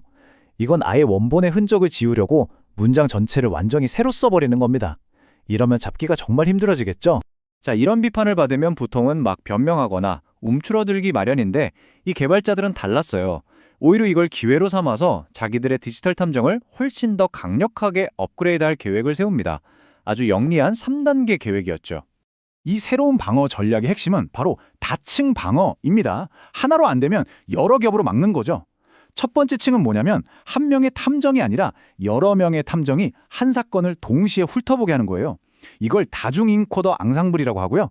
두 번째 층에서는 더 깊게 들어가서 문장들 사이에 논리적인 모순이 없는지 따져봅니다. NLI 함의 모순 확인 단계죠. 그리고 마지막, 최종 방어선. 다른 똑똑한 AI를 판사처럼 데려와서 최종 검토를 맡기는 겁니다. 판사로서의 LLM 감사라고 하죠. 어때요? 정말 겹겹이 방어하죠. 근데 여기서 중요한 건 이게 그냥 성능 개선에서 끝나는 게 아니라는 점이에요. 진짜 목표는 뭐였냐면 이 도구가 어떤 상황에서 어떤 식으로 실수를 할 수 있는지 그 한계를 아주 정밀하게 측정하고 증명할 수 있게 만드는 거였습니다. 그러니까 우리 시스템은 완벽해요가 아니라 우리 시스템은 이런 상황에선 이만큼 틀릴 수 있어요 라고 솔직하게 말할 수 있게 된 거죠. 바로 이 지점에서 AI 도구를 바라보는 관점 자체가 완전히 바뀌게 됩니다. 일종의 패러다임 전환이죠. 새로운 증명의 기준이 등장하는 겁니다. 생각해보세요. 예전에는 목표가 뭐였죠? 절대적인 정확성. 한마디로 우리 거는 완벽해요. 절대 안 속아요. 하는 사실상 불가능한 주장을 내세웠어요. 하지만 이제 목표가 바뀌었습니다. 감사관에 의해 보정된 탐지. 말이 좀 어렵죠? 쉽게 말해서 우리가 이런 조건들을 다 문서로 만들어서 테스트해봤는데 이 조건 하에서는 확실히 믿을만 합니다. 라고 증명 가능한 주장을 하는 걸로 바뀐 거예요. 엄청난 차이죠. 이건 개발자들이 직접 한 말이기도 해요. 자기들 제품이 절대 뚫리지 않는 자물쇠라고 주장하는 게 아니라는 거죠. 대신 이 자물쇠는 이러이러한 방식으로 아주 혹독하게 테스트했고 그 기록이 전부 여기 있습니다. 그러니 믿을 수 있는 강력한 자물쇠입니다. 라고 말하는 것과 같아요. 훨씬 더 솔직하고 현실적이죠. 자, 그럼 이 전체 이야기가 우리에게 주는 교훈은 뭘까요? 특히 요즘 같은 AI 시대에 신뢰라는 게 과연 무엇인지 다시 생각하게 합니다. 우리가 여기서 꼭 기억해야 할 몇 가지가 있습니다. 첫째, 진짜 신뢰는 우리 시스템은 이런 한계가 있어요 라고 솔직하게 인정하는 데서 나온다는 것. 둘째, 어떤 위협이 있는지 알아야 방어도 할 수 있다는 당연한 사실. 셋째, 완벽하다라는 빈말보다 이만큼의 오류는 있을 수 있다라는 정직한 데이터가 훨씬 더 가치 있다는 것. 그리고 마지막으로 이 모든 투명한 과정 자체가 바로 신뢰의 기반이라는 겁니다. 결론적으로 이겁니다. AI 시대에 우리가 정말 믿을 수 있는 도구는요, 스스로 완벽하다고 외치는 도구가 아니에요. 오히려 자신의 한계가 무엇인지에 대해 솔직하고 정직하게 말해주는 도구입니다. 바로 이게 미래의 신뢰를 여는 열쇠가 아닐까요? 자, 마지막으로 여러분께 이 질문을 하나 던지면서 마무리할까 합니다. 완벽하다는 약속과 투명한 과정, 둘 중에 무엇이 더 중요할까요? 앞으로 쏟아져 나올 수많은 AI 기술들을 보면서 우리가 어떤 기준으로 가치를 판단해야 할지 한 번쯤 깊이 생각해보는 계기가 되었으면 좋겠습니다. 그냥 좋은 아이디어가 어떻게 진짜 세상을 바꾸는 그런 혁신적인 도구가 될 수 있을까요? 오늘은요, AI 안전 분야에서 나온 꽤 유망해 보였던 개념 하나가 아주 날카로운 비판이라는 용광로를 거치면서 어떻게 강력한 현실 세계의 도구로 다시 태어났는지 그 흥미진진한 과정을 한번 따라가 보려고 합니다. 네, 바로 이 질문. 좋은 아이디어는 어떻게 훌륭한 도구가 되는가? 이게 바로 오늘 우리가 함께 파헤쳐볼 이야기의 핵심입니다. 사실 그 해답은요, 모든 위대한 과학적 발전의 심장부에 있는 끊임없는 도전과 개선이라는 어찌 보면 아주 당연한 과정 속에 숨어 있거든요. 자, 모든 이야기는 하나의 아이디어에서 시작되잖아요. 우리의 이야기도 마찬가지입니다. AI 거버넌스 분야에 등장한 아주 유망한 개념, CTT 지표라는 것에서 출발하는데요. 이게 뭐냐면 AI가 얼마나 연속성 있게 작동하고 진실성 있는 정보를 주는지, 또 얼마나 신뢰성을 유지하는지를 측정하는 그런 개념이었어요. 이걸 이렇게 한번 상상해 보시면 쉬울 것 같아요. 막 기가 막힌 신형 엔진의 디자인 스케치를 본 거예요. 와, 잠재력은 정말 엄청나 보이는데 아직은 그냥 그림일 뿐인 거죠. 이걸 실제로 만들려면 정교한 설계도가 필요한데 그게 아직 없는 딱 그 상태. 바로 거기서 모든 게 시작됐습니다. 하지만 아시죠? 모든 위대한 아이디어는 반드시 거쳐야 할 관문이 있습니다. 이 유망했던 개념 역시 곧바로 첫 번째 거대한 시험대에 오르게 되는데 바로 동료 전문가들의 아주 날카롭고 냉정한 검증의 시간이었습니다. 자, 근데 여기서 나온 비판이 정말 재밌어요. 한 검토자가 이 아이디어를 기계 속 유령 같다고 표현했거든요. 이게 무슨 말이냐면 이론상으로는 뭐 그럴싸해 보이는데 막상 손에 잡히지도 않고 테스트를 해볼 수도 없는 그냥 실체가 없는 뜬구름 같은 개념이다. 뭐 이런 아주 뼈아픈 지적이었던 거죠. 결국 핵심은 이겁니다. 머릿속에 있는 반짝이는 아이디어와 실제 현장에서 우리가 믿고 쓸 수 있는 단단한 도구 사이에는요, 생각보다 훨씬 더 거대한 간극이 있었던 거예요. 그리고 이 간극을 메우지 못하면 아무리 좋은 아이디어라도 그냥 공상으로 끝나버리는 거죠. 그런데 진짜 위대한 발전은 바로 이런 지점에서 시작됩니다. 이 논문의 저자들은요, 이 날카로운 비판 앞에서 자기 아이디어를 방어하려고 하지 않았어요. 오히려 모든 걸 내려놓고 처음부터 다시 제대로 된 실체를 하나하나 쌓아 올리는 길을 택했습니다. 그야말로 전면적인 개편에 착수한 거죠. 보시면 설계도를 그리고 스트레스 테스트를 하고 오류를 분석하고 심지어 사람이 평가하는 것까지 표준화하는 이런 체계적인 과정을 통해서 막연했던 개념 스케치의 조각들을 하나씩 정교한 공학 부품으로 바꿔나간 겁니다. 그 첫 번째 단계가 바로 이 정교한 설계도를 그리는 거였어요. 모든 변수, 모든 측정 규칙을 아주 명확하게 정의해서 지구 반대편에 있는 다른 연구자가 이걸 봐도 똑같은 결과를 만들어낼 수 있도록 한 거죠. 이게 바로 과학의 가장 기본이잖아요. 재현 가능성. 자, 설계도가 완성됐습니다. 그럼 다음은 뭘까요? 당연히 프로토타입을 만들어서 이게 실제 압박 속에서 얼마나 잘 버티는지 확인해 봐야겠죠. 혹독한 스트레스 테스트의 시간이 온 겁니다. 그래서 이들은 표준화된 평가 프로토콜이라는 걸 개발했어요. 여기 표에서 보시는 것처럼 아주 작은 변화에 대한 안정성을 평가하는 교란 테스트부터 여러 조건에서의 견고함을 재보는 온도 변화 프로브까지 마치 신차 안전 테스트 하듯이 이 지표를 아주 극한의 상황으로 몰아넣어서 숨어있는 약점을 모조리 찾아내는 과정이었죠. 근데 그냥 테스트만 하고 끝낸 게 아니에요. 만약에 문제가 생겼을 때 그 오류가 뭘 의미하는지 분석하는 틀까지 추가했습니다. 예를 들어 안전한데 위험하다고 하는 실수와 위험한데 안전하다고 하는 실수는 완전히 다른 거잖아요. 특히 의료나 금융처럼 딱 한 번의 실수가 치명적인 결과를 낳을 수 있는 분야에서는 이런 분석이 정말 중요하거든요. 그리고 마지막으로 어쩌면 가장 예측하기 어려운 변수? 바로 사람을 다뤘습니다. 아무리 뛰어난 도구라도 결국에는 사람이 평가를 해야 할 때가 있잖아요. 근데 사람마다 판단이 다를 수 있죠. 이런 주관적인 판단이 결과에 영향을 주지 않도록 명확한 가이드라인과 시스템을 만들어서 평가의 일관성과 신뢰도를 꽉 잡는 장치를 마련한 겁니다. 자, 이렇게 혹독한 과정을 다 거쳤습니다. 과연 그 결과는 어땠을까요? 처음에 그 아이디어는 얼마나 놀랍게 변신했을까요? 한번 보세요. 이 CTT라는 건 더 이상 어떤 특정 순간의 안전성을 딱 찍어보는 스냅샷이 아니게 됐습니다. 이제는 마치 자동차나 비행기가 받는 공식 안전인증처럼 AI 시스템의 전반적인 안전성을 지속적으로 감사하고 보증하는 하나의 포괄적인 프로세스로 진화한 거죠. 이게 정말 중요한 관점의 전환인데요. 이제 중요한 건 단순히 안전점수 100점, 이렇게 하나의 점수를 얻는 게 아니에요. 이 도구의 강점과 약점, 그리고 불확실성을 이해하는 그 과정 자체가 더 중요해진 겁니다. 결과만큼이나, 아니 어쩌면 그 이상으로 과정이 중요해진 거죠. 그렇다면 이 하나의 아이디어가 이렇게 단련되고 성장하는 이 한 편의 드라마가 오늘을 사는 우리에게 시사하는 건 대체 뭘까요? 이 모든 과정은요, 사실 과학적 방법론 그 자체를 아주 완벽하게 보여주는 촉소판이라고 할 수 있습니다. 날카로운 비판이 발전을 가로막는 장애물이 아니라 오히려 더 강하고 믿을 수 있는 도구를 만들어내는 강력한 엔진이 된다는 것. 이게 바로 모든 발전의 핵심 원리 아닐까요? 그리고 바로 이 지점이 오늘 이 이야기가 우리 모두에게 중요한 이유입니다.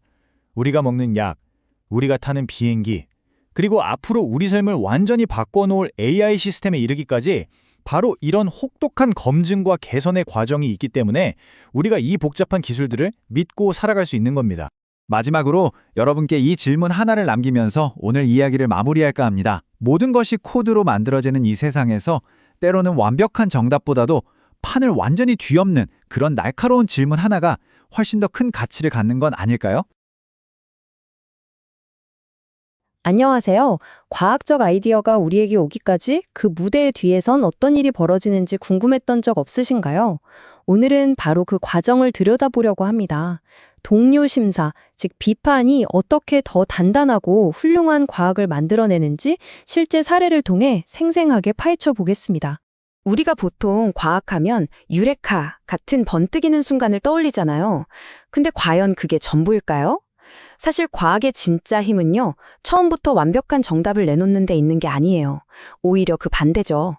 아주 혹독한 비판을 받고 오류를 고치고 또다시 질문하면서 끊임없이 더 나은 답을 찾아가는 바로 그 과정 자체에 있답니다.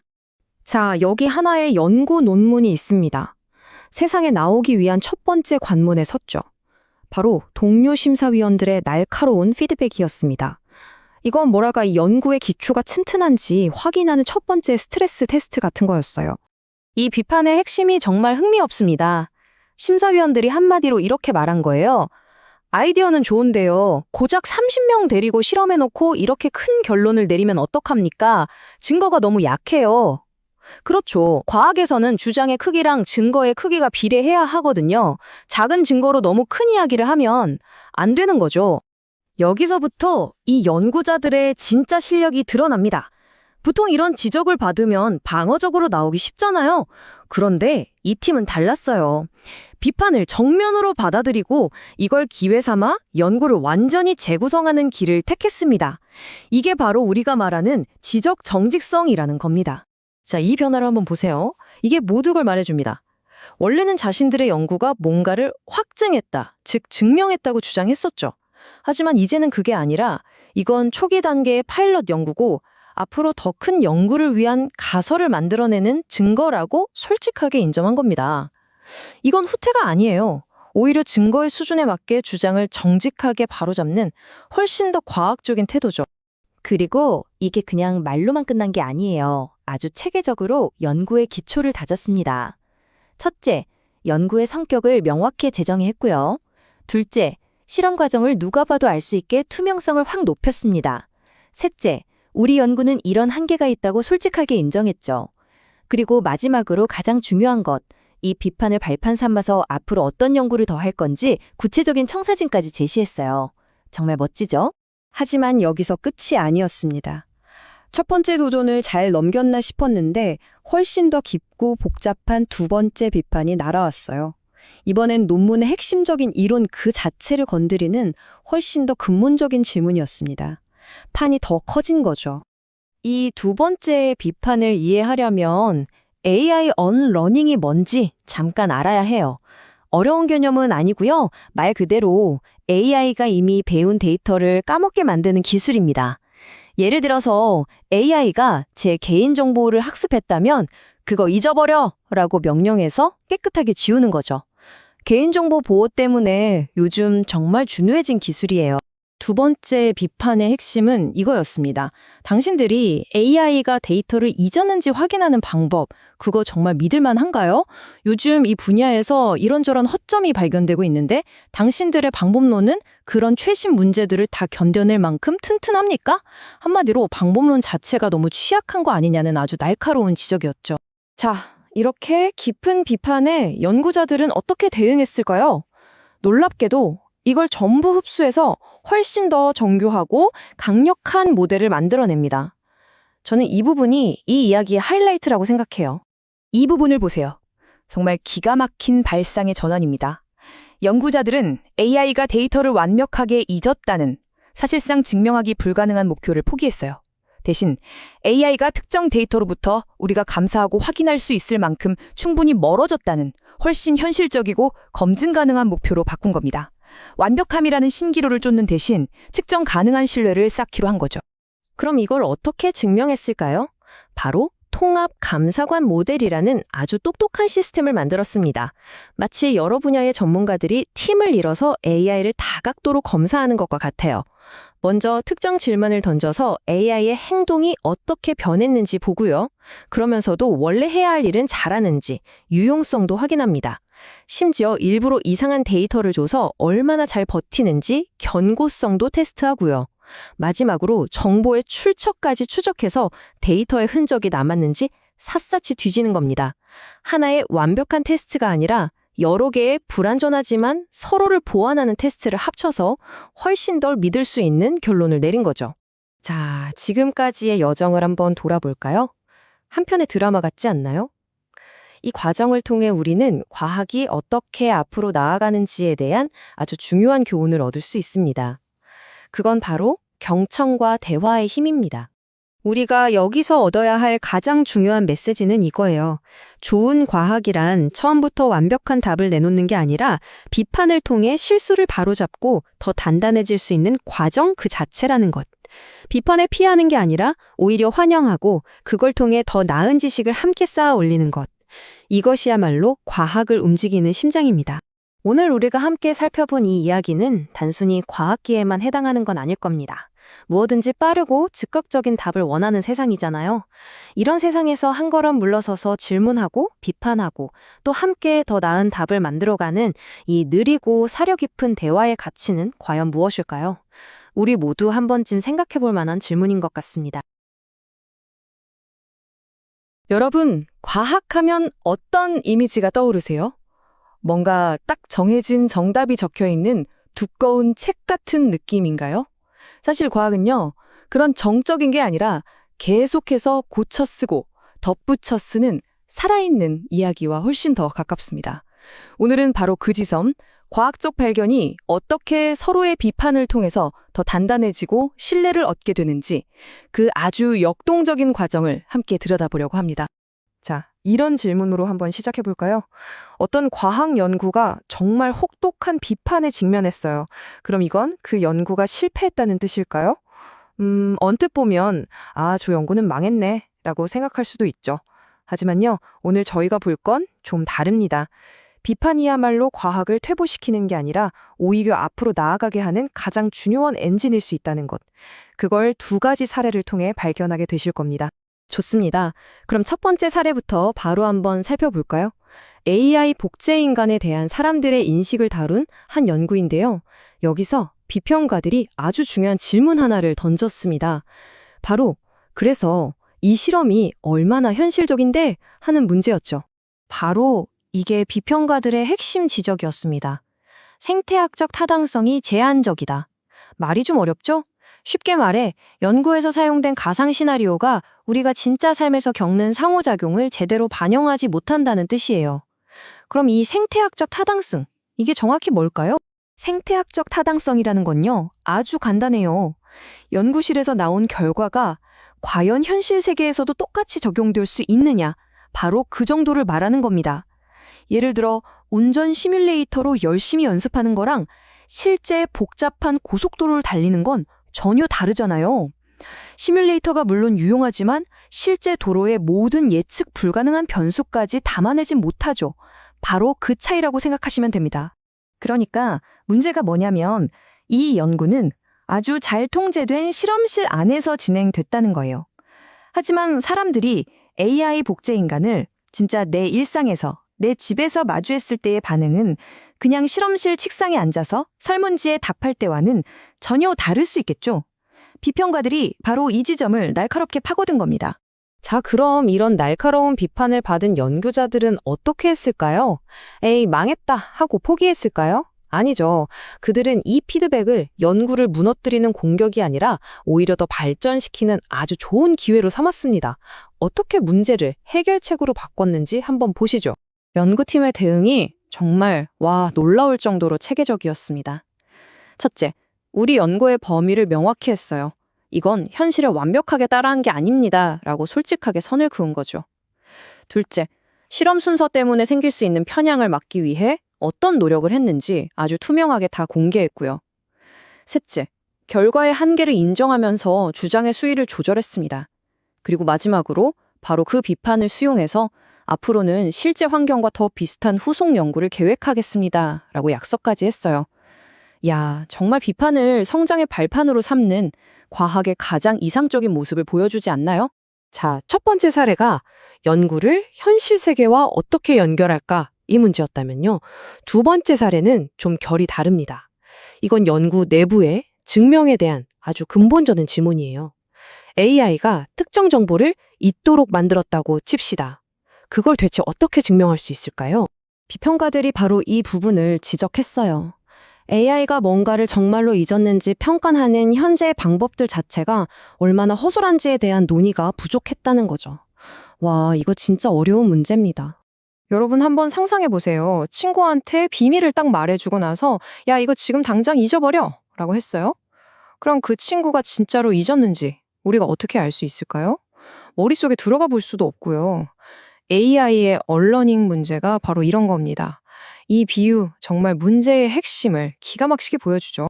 그래서 언러닝 평가라는 말이 바로 이런 엄청난 도전을 의미하는 겁니다. AI 모델에서 특정 데이터를 깨끗하게 지웠다고 주장할 때 그거 진짜인지 어떻게 증명할 건데 이 기술적인 검증 과정을 말하는 거죠. 생각보다 훨씬 더 복잡하고 철학적인 문제이기도 합니다. 이렇게 까다로운 문제에 대해서 연구자들은 더 똑똑한 해법을 들고 나왔습니다.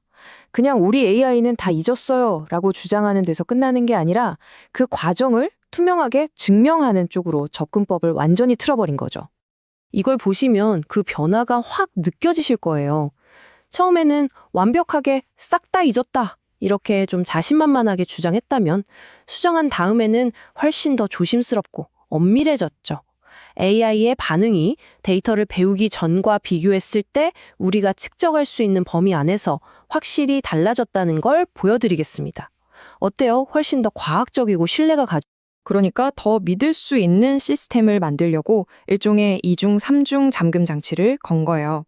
하나의 테스트만 통과하는 게 아니라 다양한 종류의 테스트에서 다 일관된 결과가 나와야 하고요.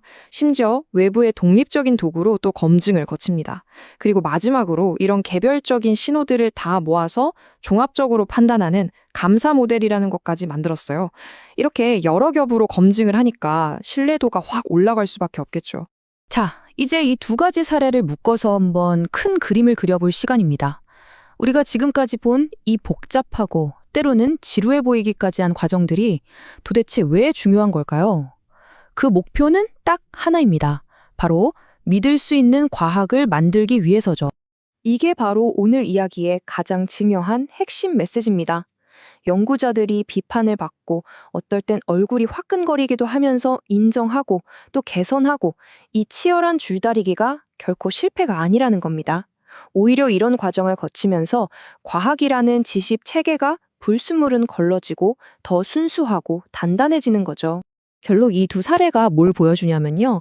진짜 신뢰받는 과학은 이 세 가지에 달려있다는 거예요. 첫째, 투명성.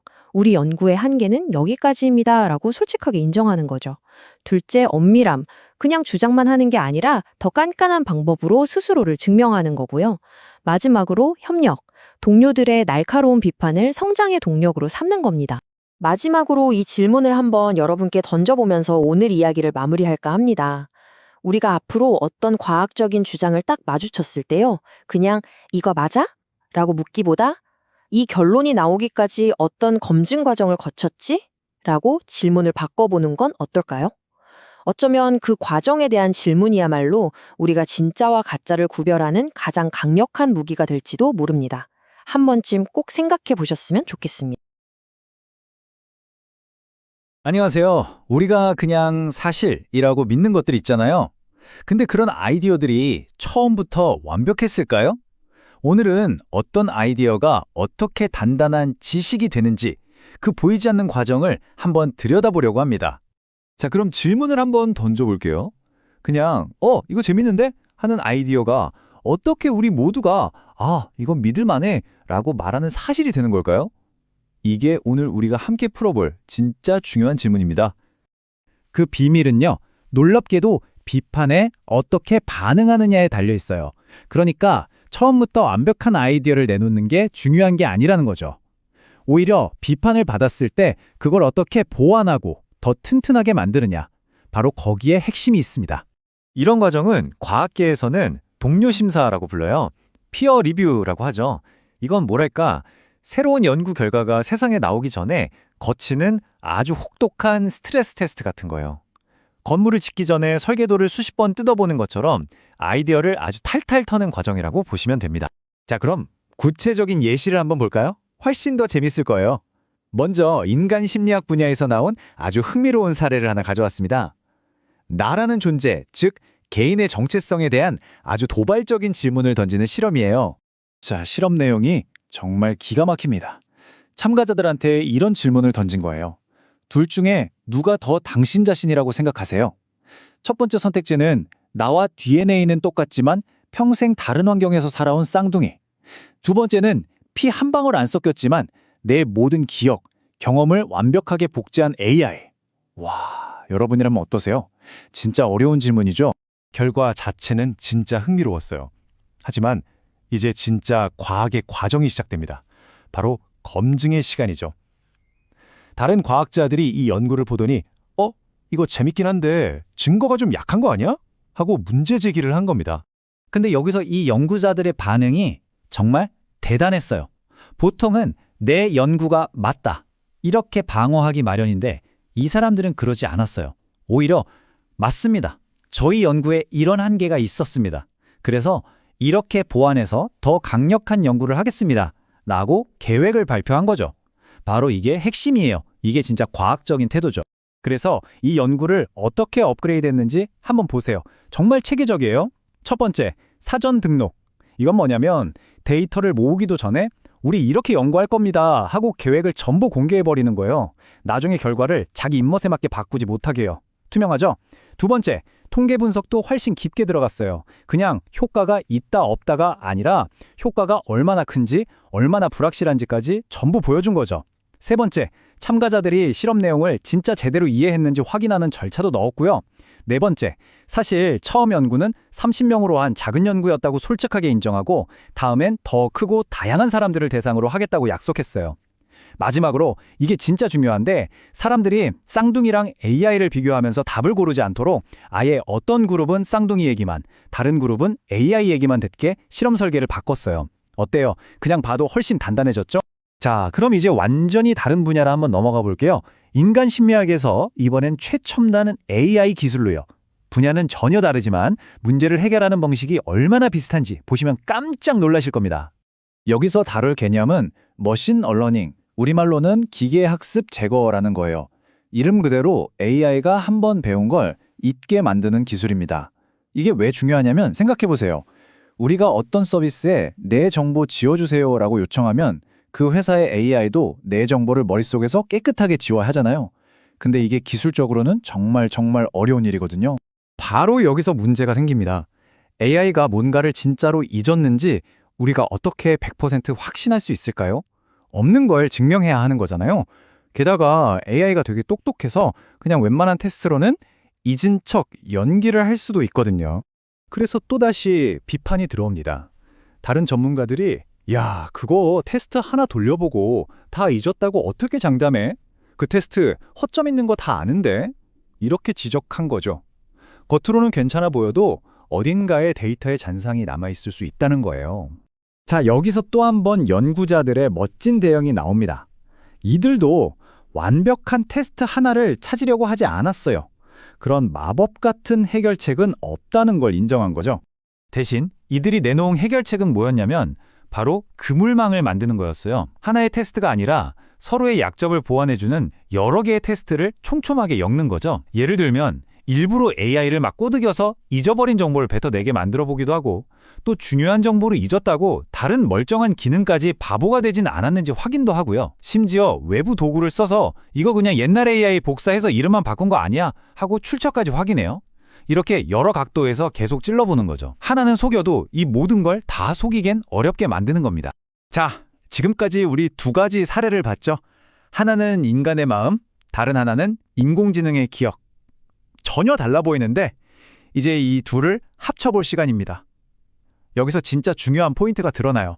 정말 놀랍게도 이 두 연구가 비판을 극복하고 더 단단해지는 과정이 마치 똑같은 설계도를 보고 만든 것처럼 똑같았다는 겁니다. 이 표를 한번 보세요. 이게 바로 그 신뢰 설계도입니다. 핵심 원칙을 보면 투명성, 검증 가능성, 한계 인정이 있죠. 인간 연구에서는 연구 계획 미리 공개할게, 이게 투명성이었고, AI 연구에서는 우리 시스템은 이런 건 못해 하고 한계를 솔직히 밝히는 게 투명성이었어요. 검증 가능성은 어때요? 인간 연구는 다른 사람이 계산해 볼 수 있게 데이터를 다 공개했고, AI는 외부 도구로 검증 받을 수 있게 했죠. 한계 인정도 마찬가지예요. 둘 다 우리 연구가 완벽하지 않다고 인정하는 것에부터 시작했잖아요. 분야는 달라도 신뢰를 쌓는 방법은 이렇게 보편적이라는 거죠. 자, 그럼 이런 얘기가 뭐 과학자들이나 하는 얘기 같고 우리 삶이랑은 무슨 상관이냐 싶으시죠? 근데 이게 정말 중요합니다.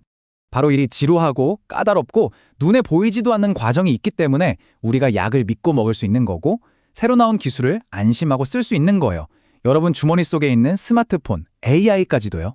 이 모든 걸 믿을 수 있게 만드는 힘이 바로 오늘 우리가 본 이 비판하고 고치고 더 단단하게 만드는 과정에서 나옵니다. 이 문장이 오늘 이야기의 핵심을 딱 짚어주는 것 같아요.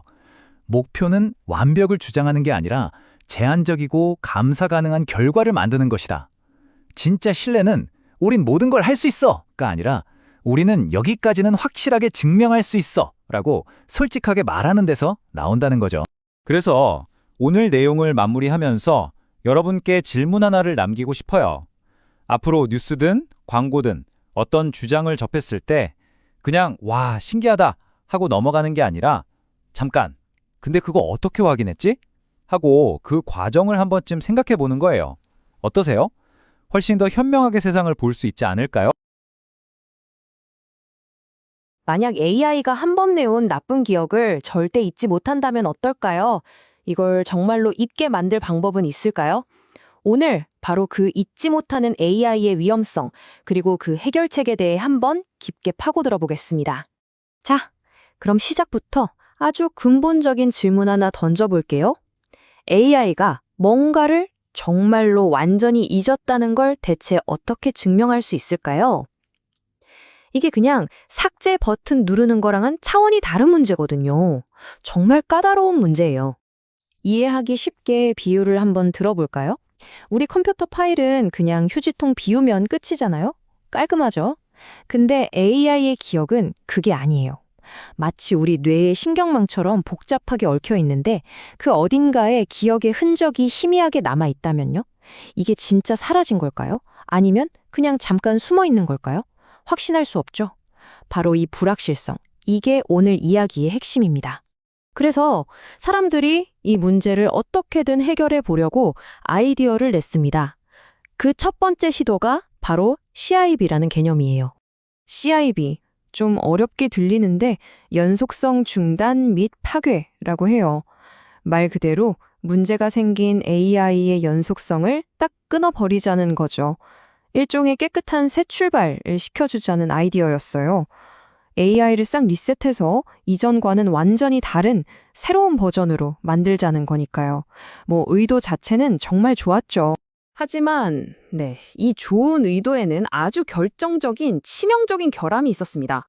바로 이 문장이 그 문제의 핵심을 정확하게 꿰뚫고 있습니다. 원문을 보면 초기 CIB 개념이 검증 가능한 보증이 아니라는 거예요. 그게 아니라 그냥 우리 이거 처리했어 하고 딱 붙이는 절차상의 꼬리표에 불과할 수 있다는 거죠. 정말 날카로운 지적이에요. 아니, 절차상의 꼬리표라니 이게 대체 무슨 뜻일까요? 구체적으로 뜯어보면 이런 문제들이 있었던 겁니다. 첫째, 따라야 할 공식적인 규칙 같은 게 없었어요. 둘째, 이게 진짜 효과가 있었는지 증명할 방법도 없었고요. 그러니까 결국 기업이 네, 저희 제대로 리셋했습니다 라고 말하면 그냥 믿어줘야 하는 거예요. 그런데 최악은 뭐냐면 기존 테스트들이 너무 허술해서 AI가 좀 똑똑하게 기억을 숨기면 그냥 다 속아 넘어갔다는 겁니다. 정말 큰 문제죠. 네, 맞아요. 바로 이 점이 가장 큰 문제였어요. AI가 진짜 잊었는지를 테스트하는 기존의 벤치마크들이 글쎄요, 너무 허술했던 거죠. 그래서 AI가 아주 약간만 영리하게 굴면 테스트를 그냥 통과해버리는 거예요. 이건 진정한 의미의 검증이라고 할 수가 없죠. 뭔가 근본적인 변화가 필요했습니다. 자, 그래서 이 CIB가 대대적인 업그레이드를 거치게 됩니다. 단순한 아이디어 수준에서 이제는 훨씬 더 강력하고 체계적인 시스템으로 진화하는 거죠. 핵심 변화가 뭐였냐면요. 바로 이겁니다. CIB를 그냥 우리 이거 했어요 하고 붙이는 그런 단순한 꼬리표에서 이제는 제3자가 와서 철저하게 뜯어보고 검증할 수 있는 그런 공식적인 인증서 개념으로 완전히 바꾼 거예요. 여기 표를 한번 보세요. 차이가 그냥 한눈에 떡 들어오죠? 거의 모든 게 바뀌었어요. 예전에는 그냥 애매한 제안 수준이었다면 이제는 감사 가능한 결과가 됐고요. 허술했던 테스트는 AI의 속임수까지 간파하려는 아주 똑똑한 적대적 테스트로 바뀌었습니다. 그러다 보니까 결과도 그냥 합격, 불합격 이게 아니에요. 오류율은 몇 %입니다. 이런 식으로 아주 구체적인 데이터가 담긴 보고서로 나오는 거죠. 한마디로 말뿐인 절차에서 숫자로 증명하는 진짜 보증으로 진화한 겁니다. 이 새로운 시스템의 심장부에는 감사자 모델이라는 게 있습니다. 이게 뭐냐면 AI를 신문하는 일종의 탐정이라고 생각하시면 딱 맞아요. 이 탐정이 AI한테 계속 질문을 던져서 혹시 회사가 몰래 숨기려는 기억이 있나 없나 이걸 찾아내는 거죠. 근데 되게 재밌는 건 이 탐정한테 주어진 질문 횟수, 그러니까 예산이 정해져 있다는 거예요. 제한된 자원으로 얼마나 효과적으로 진실을 밝혀내는지 그것까지 평가하는 아주 스마트한 방식입니다. 그래서 이 새로운 인증 절차는 훨씬 더 깐깐하고 엄격해졌습니다. 일단 한 가지 테스트만 하는 게 아니라 여러 종류의 강력한 테스트, 이걸 프로브라고 부르는데요. 이걸로 다각도로 찔러보면서 남은 기억이 있는지 샅샅이 뒤져요. 그리고 한 번만 하고 끝내는 게 아니라 여러 번 반복해서 결과가 안정적으로 또 일관되게 나오는지를 꼭 확인하고요. 마지막으로 이 모든 결과를 바탕으로 해서 구체적인 점수랑 신뢰도, 심지어 이 테스트가 이런 상황에선 실패할 수도 있습니다 하는 알려진 오류율까지 아주 투명하게 다 공개합니다. 바로 이 차트가 새로운 CIB의 핵심 철학을 정말 잘 보여주는데요. 절대 우리는 완벽하게 기억을 지웠습니다. 이렇게 주장하지 않아요. 대신에 이렇게 말하는 거죠. 자, 95%는 잊었다고 검증됐습니다. 하지만 여전히 3%의 정량화된 위험이 남아있고요. 저희가 아는 2% 정도의 실패 가능성도 있습니다. 라고 아주 솔직하게 보고하는 거예요. 그러니까 100% 완벽하다는 어쩌면 거짓말일 수 있는 주장 대신에 투명하고 정직하게 위험을 평가해서 보여주는 거죠. 여기서 아주 중요한 지점이 나옵니다. 새로운 CIB는요, 우리가 기억을 아예 소멸시켰다. 이런 식의 거창한 철학적 주장을 하는 게 아니에요. 그 대신 훨씬 더 현실적인 접근을 하죠. 뭐냐면 리셋하기 전의 AI랑 리셋한 후의 AI가 사실상 다른 존재라고 볼 수 있을 만큼 그 둘 사이의 연결고리, 이걸 심리적 연속성이라고 부르는데 이 연결고리가 안전한 기준치 아래로 뚝 떨어졌다는 걸 숫자로 증명하는 데 집중하는 겁니다. 훨씬 현실적이고 실용적인 접근법이죠. 자, 그럼 이제 이런 기술적인 이야기들이 현실 세계에서 우리에게 왜 중요한지 한번 생각해 볼까요? 좀 더 캔 그림을 한번 들여다보겠습니다. 이건 단순히 기술 하나가 발전했다 이런 이야기가 아닙니다. 이건 우리가 기업의 주장을 그저 믿어줘야만 했던 세상에서 이제는 그 주장을 우리가 직접 검증할 수 있는 세상으로 나아가는 거대한 패러다임의 전환에 대한 이야기입니다. 생각해보세요. 이 새로운 CIB는 앞으로 AI의 책임성을 따져 묻는 데 있어서 거의 완벽한 청사진이 될 수 있습니다. 일단 AI의 행동을 감사할 구체적인 모델이 생겼으니까 이걸 기반으로 이제 집행 가능한 법적 기준도 만들 수 있겠죠. 그럼 규제기관들은 더 이상 기업의 말만 믿는 게 아니라 이 데이터를 보고 자신 있게 위험을 평가하고 관리할 수 있게 되는 거고요. 결국 단순히 합격이냐 불합격이냐를 따지던 시대를 넘어서 위험 자체를 숫자로 정량화해서 관리하는 훨씬 더 성숙한 시대로 들어서게 되는 겁니다. 오늘 우리가 살펴본 이 모든 변화를 딱 한 문장으로 요약하면 바로 이겁니다. AI의 안전과 책임에 대한 논의가 이제는 더 이상 지킬 수도 확인할 수도 없었던 막연한 약속의 시대에서 서로의 의무와 결과를 명확하게 따져 묻는 검증 가능한 계약의 시대로 진화하고 있다는 것, 바로 그겁니다. 자, 이제 AI가 무언가를 잊었다는 사실을 감사할 수 있는 길이 열렸습니다. 그럼 여기서 한 걸음만 더 나아가서 생각해 볼까요?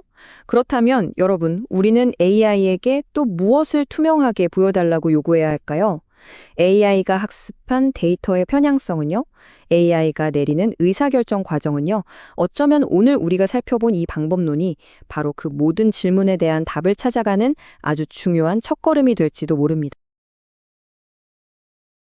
AI 때문에 문제가 생겼을 때 전 세계 모든 나라가 똑같이 따를 수 있는 단 하나의 규칙을 만들 수 있을까요? 사실 법도 다르고 문화도 다른데 이건 거의 불가능해 보이잖아요. 오늘 분석에서는요, 이 엄청난 문제를 풀기 위한 아주 기발한 아이디어 하나가 현실의 벽을 어떻게 넘어섰는지 그 과정을 한번 자세히 들여다보려고 합니다. 자, 그럼 바로 시작해볼까요? 모든 건 바로 이 질문에서 시작됩니다. 만약에 여러분이 한국에서 어떤 AI 때문에 피해를 봤는데 그 AI를 만든 회사는 미국에 있다면 이거 어떻게 해야 할까요? 누구한테 책임을 물어야 하고 또 어떻게 보상을 받을 수 있을까요? 이 복잡하게 얽힌 문제를 풀 열쇠가 정말 필요한 상황인 거죠. 그래서 오늘 이야기의 주인공, CIB 프레임워크를 소개해 드릴게요. CIB는 뭐냐면 AI로 피해를 본 사람이 그 시스템하고의 연결고리를 완전히 끊어내는, 그러니까 정체성 단절을 목표로 하는 아주 똑똑한 모델입니다. 이게 단순히 제 정보 그냥 지워주세요 하는 수준이 아니에요. 그 AI가 나에 대해 학습한 모든 데이터, 나를 기반으로 만들어낸 모든 예측 같은 것들을 싹 지워서 말 그대로 내가 처음부터 그 시스템에 없었던 사람처럼 만드는 게 핵심입니다. 그럼 이 CIB 프레임워크는 어떻게 작동할까요? 그 엔진이 바로 단계별 트리거라는 건데요. 응급실에서 환자 상태에 따라 대응 코드가 달라지는 것처럼 AI가 일으킨 피해가 얼마나 심각하냐에 따라서 1단계, 2단계, 3단계 이렇게 대응 수위를 다르게 하는 거예요. 사소한 오류부터 아주 심각한 인권 문제까지 각각에 맞는 처방을 내리는 거죠. 자, 여기서부터가 진짜 이야기입니다. 아이디어는 정말 좋은데 현실은 만만치 않죠. 법이라는 아주 높은 벽이 있거든요. 이 멋진 단계별 트리거 이론이 유럽연합의 AI법, 또 그 유명한 개인정보보호법 GDPR, 그리고 법이 주마다 다 제각각의 미국 같은 현실 세계의 법들과 딱 부딪히게 되는 거죠. 이론과 현실의 이 엄청난 충돌, 과연 어떻게 해결했을까요? 여기서 포기했다면 오늘 우리가 할 이야기도 없었겠죠. 해결책은 이 좋은 아이디어를 버리는 게 아니었습니다. 오히려 그 핵심 원칙은 그대로 지키면서도 현실에 맞게 변신할 수 있는 아주 유연하고 지능적인 방법을 찾아낸 거죠. 자, 지금부터 그 놀라운 변신 과정을 한번 같이 보시죠. 첫 번째 관문은 유럽연합입니다. 이들은 아주 영리한 방법을 썼어요. CISB 프레임워크를 EU AI법이라는 언어로 통째로 번역해버린 겁니다. 그러니까 CISB의 각 단계를요, EU법에 이미 있는 중대한 변경이나 위험 관리 같은 조항들이랑 직접 연결시킨 거죠. 덕분에 CISB는 갑자기 툭 튀어나온 복잡한 규칙이 아니라 기존의 법을 더 잘 돌아가게 도와주는 아주 유용한 도구가 된 셈입니다. 하지만 이게 끝이 아니었습니다. 더 어려운 문제가 있었거든요. 바로 GDPR의 이칠 권리입니다. 이 권리에 따르면 피해자의 데이터를 완전히 삭제해야 하는데요. 동시에 법적으로는 사건의 증거를 또 보존해야 할 의무가 있습니다. 피해자를 위해선 데이터를 싹 지워야 하는데 법적으로는 또 증거를 남겨둬야 하고, 와, 이거 정말 모순이죠. 이 딜레마는 대체 어떻게 풀었을까요? 여기서 정말 기가 막힌 아주 우아한 해결책이 나옵니다. 바로 에스크로 액세스 모델인데요. 자, 이 3단계를 한번 보세요. 첫 번째는 분리. 일단 피해자 데이터를 지금 돌아가고 있는 모든 시스템에서 깨끗하게 지워서 정체성 단절을 시켜줍니다. 두 번째는 보관. 지운 데이터의 암호화된 사본을 제3의 안전한 금고, 즉 에스크로에 넣어두는 거죠. 그리고 마지막, 통제. 이 금고는 법원이나 정부기관의 명령이 있을 때만 증거로서 열어볼 수 있도록 접근을 철저히 막아둡니다. 와, 피해자의 프라이버시도 지키고 사법 절차도 지키고 두 마리 토끼를 다 잡은 거죠. 자, 좋아요. 유럽 문제는 이렇게 해결했다고 칩시다. 그런데 미국은 어떡하죠? 아시다시피 미국은 하나의 통일된 법이 아니라 주마다 법이 다 제각각이잖아요. 이렇게 복잡한 곳에서도 과연 이런 프레임워크가 작동할 수 있을까요? 놀랍게도 답은 가능하다입니다. 비결은 바로 유연성에 있어요. CIB 프레임워크는 특정 법조항 하나하나에 얽매이지 않고요. 대신 캘리포니아 법이든 버지니아 법이든 이 법들이 공통적으로 추구하는 핵심 원칙에 집중하는 겁니다. 예를 들면 데이터를 수집한 목적으로만 써야 한다는 목적 제한이나 꼭 필요한 데이터만 모아야 한다는 데이터 최소화 같은 큰 원칙들 말이죠. 개별 법조항이 아니라 그 법들의 정신과 발을 맞추는 정말 영리한 방식인 겁니다. 자, 유럽과 미국 이렇게나 다른 두 동네에서 모두 통하는 방법이라니 이걸 가능하게 만든 딱 하나의 핵심 철학이 있습니다. 이 프레임워크의 심장이라고 할 수 있는 부분인데요. 과연 뭘까요? 바로 이 문장입니다. 개념적으로는 관할권에 구애받지 않고 실행 단계에서는 관할권에 민감하다. 말이 조금 어렵죠? 근데 이게 정말 중요해요. 이 프레임워크의 모든 걸 설명하는 거의 마법 같은 문장이거든요.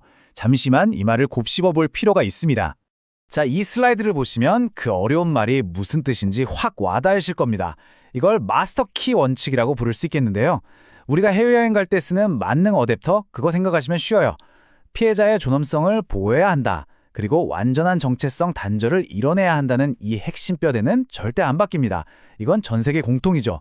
하지만 이걸 실행하는 방법, 그러니까 어댑터의 플러그 부분은 유럽, 미국, 아시아 각 나라의 법률이라는 컨센트 모형에 맞춰서 유연하게 바꾸는 겁니다.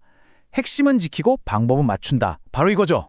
자, 이렇게 해서 하나의 아이디어가 어떻게 국경과 법이라는 현실의 벽을 넘어서는 똑똑한 프레임워크가 됐는지 쭉 살펴봤습니다. 이론과 현실의 차이를 메우는 정말 멋진 해법이죠. 하지만 여기서 마지막 질문이 하나 남습니다. 이렇게 좋은 도구가 있으면 뭐 하나요? 이걸 실제로 손에 쥐고 사용하려는 정부와 기업들의 의지가 과연 있을까요? 그 답은 아마 앞으로 우리 모두가 함께 만들어가야 할 것입니다.